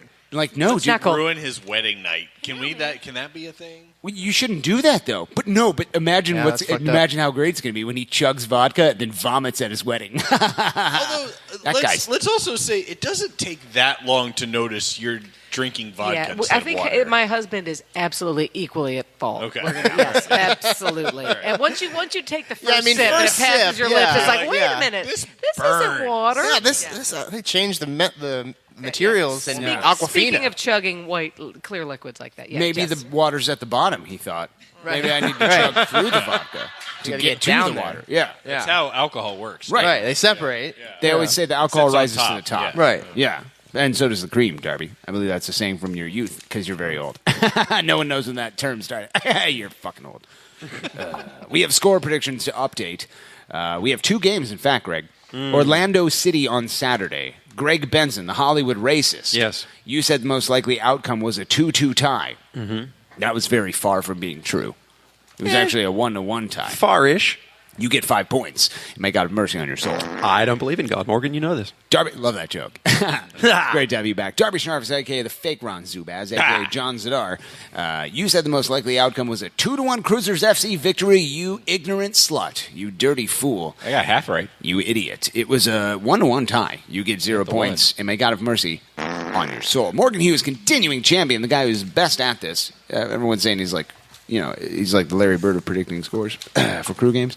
You said the most likely outcome was a 3-0 victory, and while that was very close to being true, it was actually a 1-1 tie. You get no points. God, mercy, soul. Moving on, L.A. on Wednesday. Yesterday, Greg Benson, the Hollywood racist. Yes. You said the most likely outcome was a 2-0 Crewzers FC victory. I did indeed. That was not true. It was very far from being that. However, it was a 2-0 victory. It's a 2-0 win. You get 15 points. May God have mercy on your soul. Darby Schnarfus, a.k.a. John Zadar, a.k.a. both of you, are sitting on the same side of the table. It's freaking me out, man. John's sitting on my lap and That's I'm right. shitting on his chest. You said the most likely outcome Simultaneously? I taught him everything he knows. I'm sitting on your lap and you're shitting on my chest? I'm very flexible for an old man. That's And your hands over there on Greg's ass at the same time. Yeah. some American Gladiator shit right there. He's firing tennis balls out of a thing. He's got They call him the mudslide. That's right.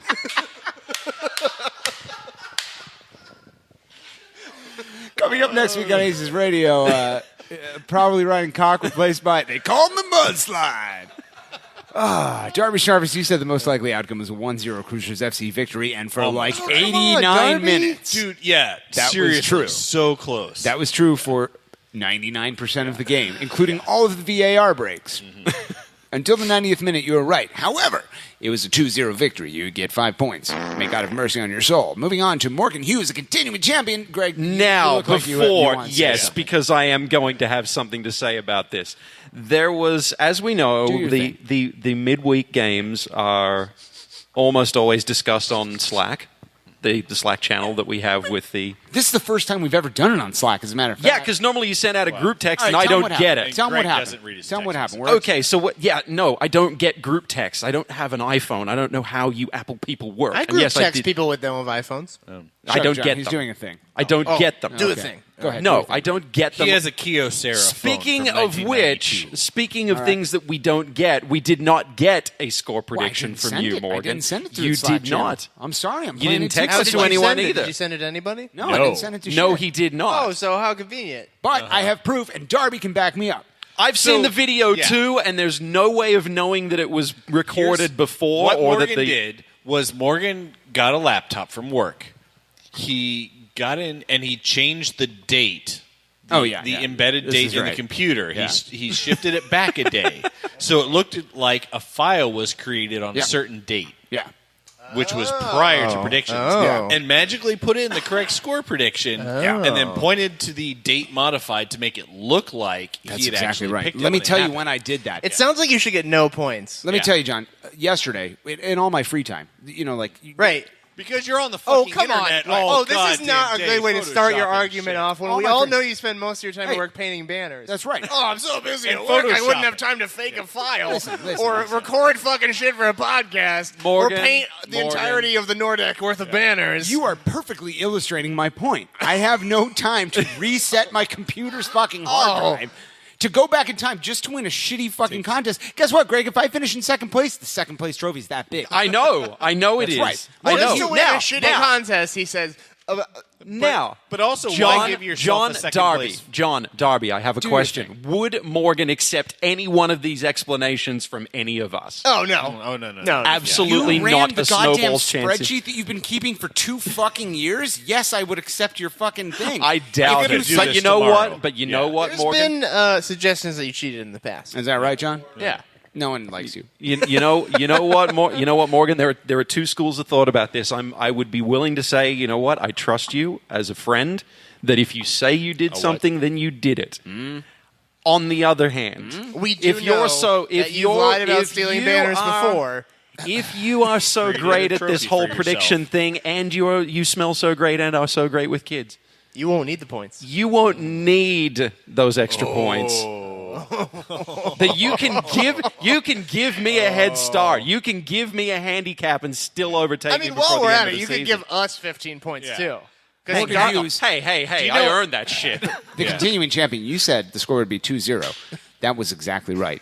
You get 15 points, and may God have mercy on your soul, because I predicted the fucking score. Greg, suck my dick. Oh, boo. Jesus Christ. What are we even talking about here? Sorry, that plays automatically. Moving on to the overall standings.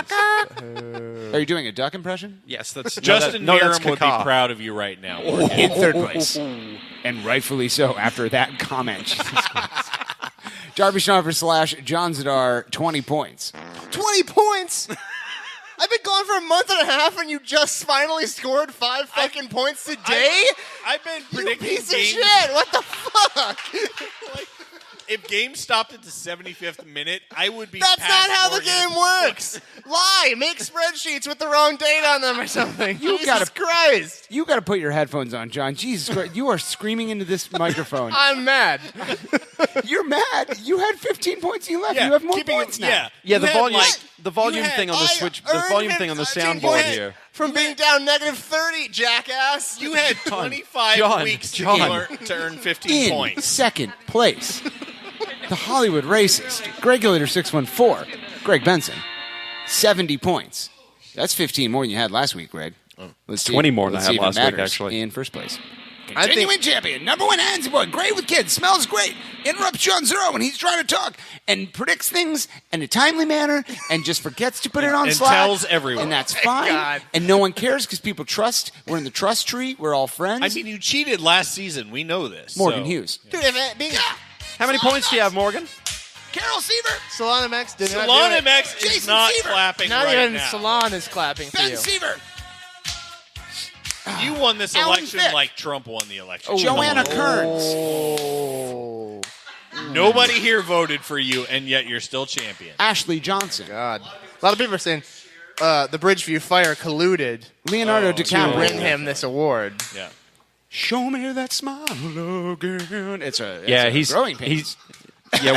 we need to find all the deleted emails I would from like Monte to. Roswell. Can we separate then? I We have may 15 points and he have 5. We're getting dangerously close to when You want to hurt your own Moving on. position in the standing. Just as a fuck you to me. Yeah.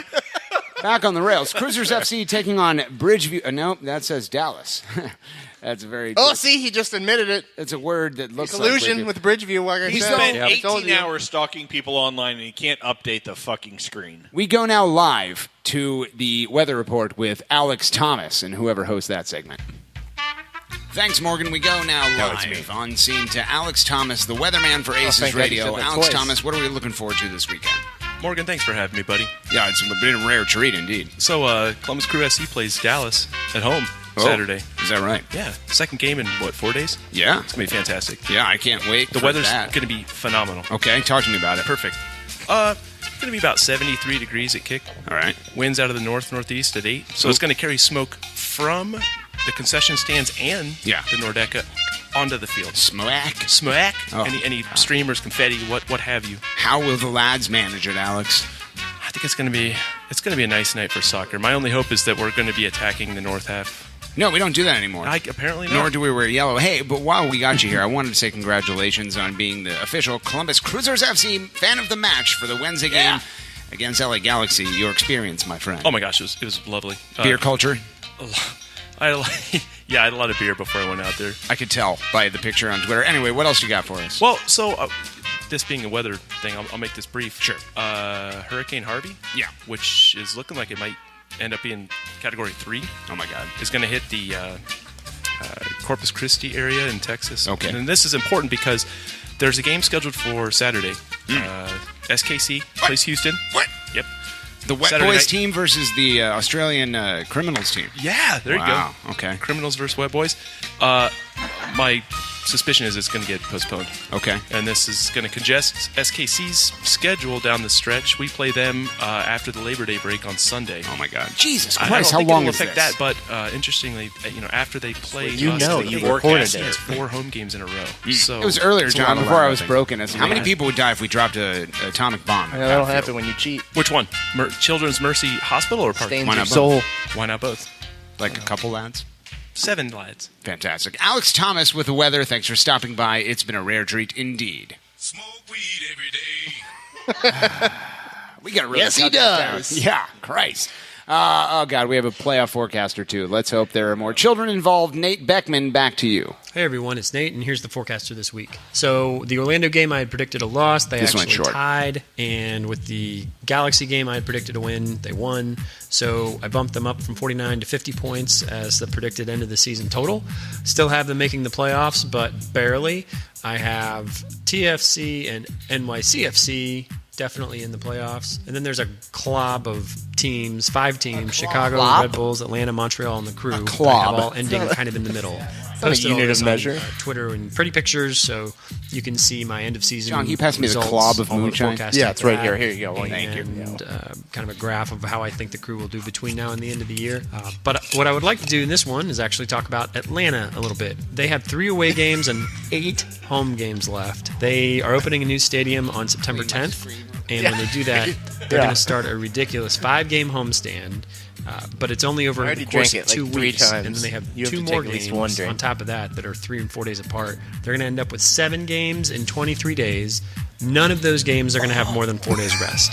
So good luck with that. I know that I say that home's important, but being ridiculously fatigued never helps anyone. So that's where I have them dropping off. I've seen other prediction models say that Atlanta is very, very likely going to make the playoffs. Everything's so blurry. And I have them dropping down a bit. And again, really close with the Crew. I have them tying the Crew at 50 points, but Crew winning on a tiebreaker because of Has all he the ever wins done a that segment Crew's had before? this This year. is the most And boring, the amount of obtuse ties shit I've ever heard in my This is life. a massive report shit right here. Yeah. Weekend, No, You gotta you bring can some actually hear excitement it. and some energy to this, hosting Nate. Or Toronto. It would be mass report, but you can hear someone talking. He's very clearly not recording this from a Chinese restaurant with a speakerphone. Hopefully, I imagine that's how they do it. Why are we at this Chinese restaurant? We don't fucking know. Who knows? Because it's very poor audio. That is a tie. So It's the echoiest place I could find. Nate's going to stop doing these if we keep talking over. End of season. Is he still going? Yes. Yeah. That's it. Have a great one. Is it over? Yeah. Okay. Was that the background There was music? just like... Was that the background music for P90X? I think it was. What? Like, all right, we got to get warmed up. Today's yoga. It's Tuesday yoga. Oh, he was the Hot Fart soundtrack. That's right. P90X, hot farts. All right, we got a game coming up this weekend. Crewzers FC hosting Dallas Burn and John Zadar's Wet Butt. Greg Benson, Hollywood Races. What are you watching for, my friend? I'm watching for Dallas getting the crap kicked out of them because You're a Houston guy. I am a Houston guy, so fuck Dallas. Right. That's where Dynamo did soften them up a little bit last night. Yep, in, how that in a works. sort of way. What's yeah. Dallas been doing in the last couple games? I mean, this is a supremely talented team. Yeah, absolutely. And they last night there was the Texas Derby against Houston. I'm sorry, what was that last word you used? Derby? There's a Texan version of you? Yes. I have nothing to do with I don't Texas. like this Screw you version. for I don't the want to meet the accusation. southern racist one. Fair enough. Don't mess with Is this an Derby. Australian Don't doing mess- a Houston accent? No, doing an it's- English accent as an American soccer fan? No, it's Derby. It's an I have- Australian I do have some pronouncing quick the word stats the way that for I was. Dallas. Yeah, there Dallas you go. has not won in the month of August. Wow. They've lost. They lost to Philly 3-1. They tied Colorado 0-0. They lost to Kansas 2-0, and then they tied Houston 3-3. So Jesus. After being up 3-1 with All 20 right. minutes to go, by the way. Wow. Okay. And then Cubo happened. He's well, Cuba. Congratulations, Cubo. Oh, Cuba, It's great. been Cubo a played. rare They all treat having you back defected, from Chivas. Actually, they haven't won a game since July 4th. Damn. Since Higuain played? God, they've given up a lot of goals, too. They lost to Kansas again last month. Can you start calling your team by the right name, for fuck's sake? Sporting, Jesus Christ. excuse me. Stef Steffen, you're going to be at the game this weekend. Yep. You're going to up lads. Yep. What are you watching for? Some Crew kicking butt. that Ideally, we're still waiting for Alex to head one in and score. That's going to happen soon. Yeah. And I would like a clean sheet, please. Yeah, that'd be good. I can't do anything about that. I don't know why you're asking me to do that. Nor can I. You should talk You to gotta Zach. talk to I'll that, make that the kid of pregame yours. meal and Yeah. see how that goes. But other than that, I got no control. Talk to Zach. Zach, your mom has just requested a clean sheet. Yeah. When Justin Merrim's mom requested a goal, she got 3. So Scored a goal for Mama. Yeah, he's got to up. Yeah, he's got he's to. got- Yeah. I am bar has Carol, been set madam. very high. You scored a goal for Mama. You're pretty, baby. Was she Polish? What is that? She's Peruvian. I show you, Justin, where you were born. I gave a birth to you. I wonder you scored a goal for Mama. Oh, now she's Italian. She's a Mario twin. Oh, fantastic. Yeah. She's from the Mario Brothers. Karen Crognell. Super Merman Brothers.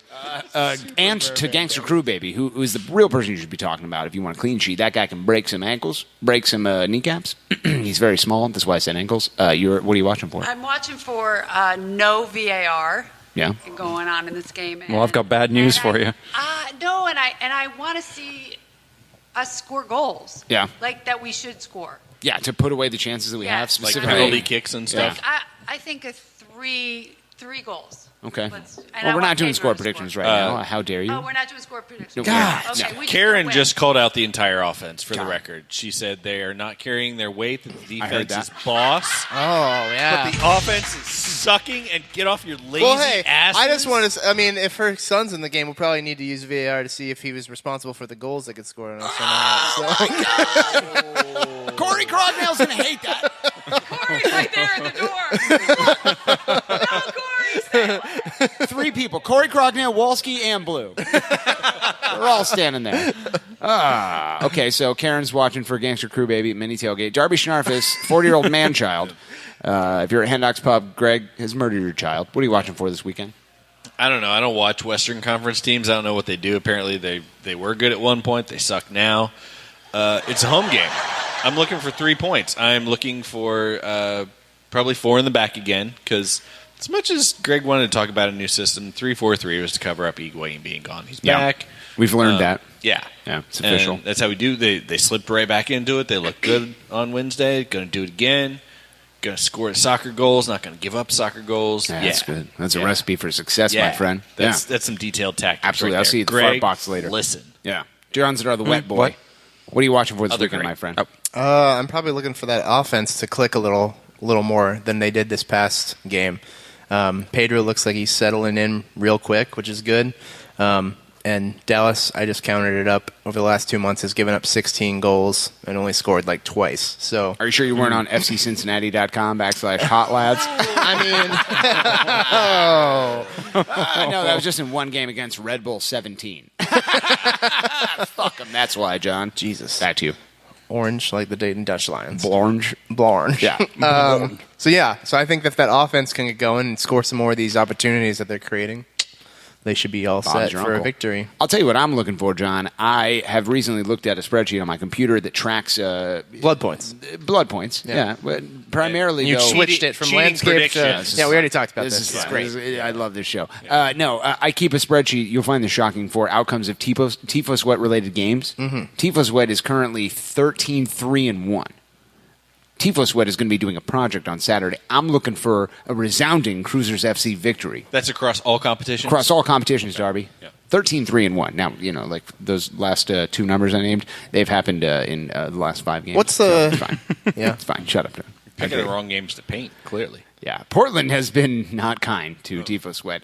Let's go around the panel, which is the Latin term for podcast host, and get our score predictions out of the way. We start with you, Ron Zubaz, a.k.a. the fake Darby Schnarfus. Your score predictions for Crewzers FC versus Dallas Burn. I'm going to probably have to go with a shutout for sure, and I think it's either going to be 2 or 3. I'm going to lean towards 3. I'm feeling pretty good. You're feeling 3-0? Yep. All right. Who's winning? Crew. Oh, okay. Crew SC? Yep. All right. Well, we'll get your $16 right after this. Darby Schnarfus, your score prediction. Yeah. So we're going to be... we're probably going to be without both outside backs. I would love to see a clean sheet. There's probably this is 2-1, but the Dallas goal's an own goal by Michael Parkhurst. Ola Kamara. Oh, okay. Yeah, it's definitely an own goal by Ola Kamara. Ola Kamara, yeah, back on a set piece, he heads it right into the goal. Okay. Yeah. He's like, what side are we on? Wait, this is why you've only gained 5 points in a month and a half, Darby. I was going to say own goal by Alex Crognell. Yeah. That's a safe bet. His first goal at Maryland against Stanford when he was a freshman was an own goal. Unbelievable. Yeah. I can't wait to bitch about 2-1 good guys, all the goals by the crew. Very well played, John. Karen Crognell, your score prediction. As it pains me to be on the same side as the wet boy, it should. I'm going to go with a 3-0. 3-0. Wow. Crew SC. I'm so Sunshine wise. Brigade. It's fine. I have to be. Yeah, for sure. You have to. Does Alex get his goal this week? Yes. Yes. All right. Okay. I like it. Eventually, it's going to be true if you say it often enough. 3 out of 6 panelists agree. Stef Steffen, your score prediction, my friend. 4-0. It's like Price is Right over here. Like, whoa, hold on. Trying to top each other. Okay, one goal, Bob. I do have the moonshine. I thought maybe she got her hands on it. But I'm going to go 17, sir. Yeah. I'm Liz Trapp, 17, sir. It's great to be back. And then she throws up. She's not even going to make it into the game from the tailgate. I'm Francis Amir. You score a goal for me, I throw up on you. That's what she said. She's Mario brother. She's Peruvian. Yeah. Back to you, Greg. Your score prediction. I think it's going to be a 4-goal game as well, but I think it's going to be split evenly. I'm going 2-2. Look, as a Dallas hater, I want Dallas to lose this match and lose it badly. But I didn't see enough on Wednesday night or down in Orlando. I know that's a home game. It's a different story to Orlando. I didn't see anything from Columbus last night that says that they could put a team away, but I didn't see anything from Dallas last night either or over the last few games that tells me that they're going to tighten up the defense at all. Their floodgates have opened. They do concede a lot, but they do score quickly and often. He's sitting on 1 less point than us, just so you know. Mm-hmm. So, I mean, All right. How many games have they played? John, did you say they've scored like 2 goals in the last 500 years? Yeah.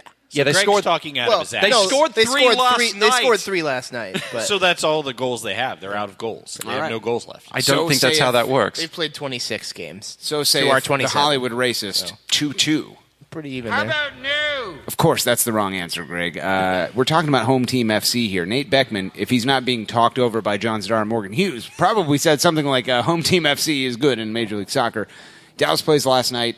Crewzers FC play last night. There's one difference there. We're staying at home. They're traveling here. They give up a shitload of goals, and they're going to do it again. Pedro Sanch, Federico Higuain, and Alex Crognale all get on the score sheet tomorrow. Zack Steffen, an unfortunate own goal by also Alex Crognale. I can't believe you've done this.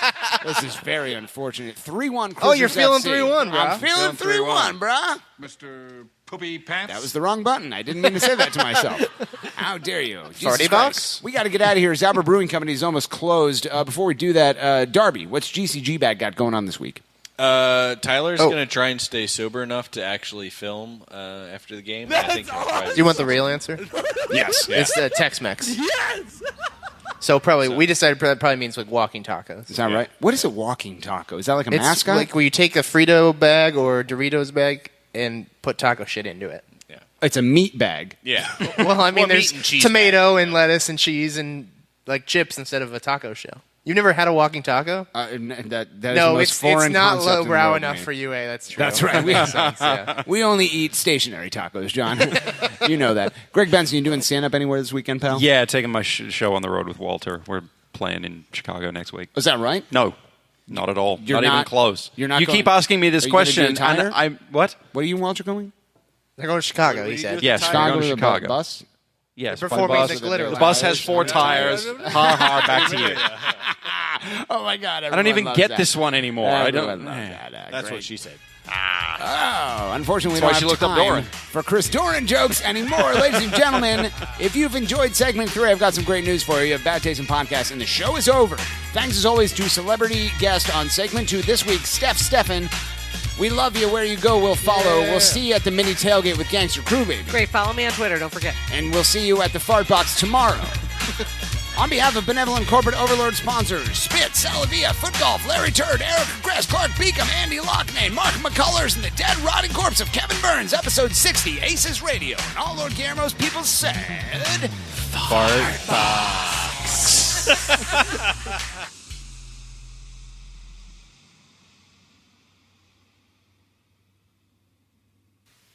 You're still here?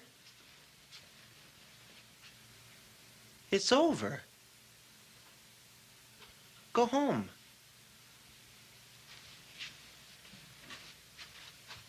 Go. Please have a party. Feed us drinks. Get us laid. Ow! Dude, don't pretend like you're busy working or something, dude. You know you're in bed just watching PlayStation or something like that. That's the word on the street.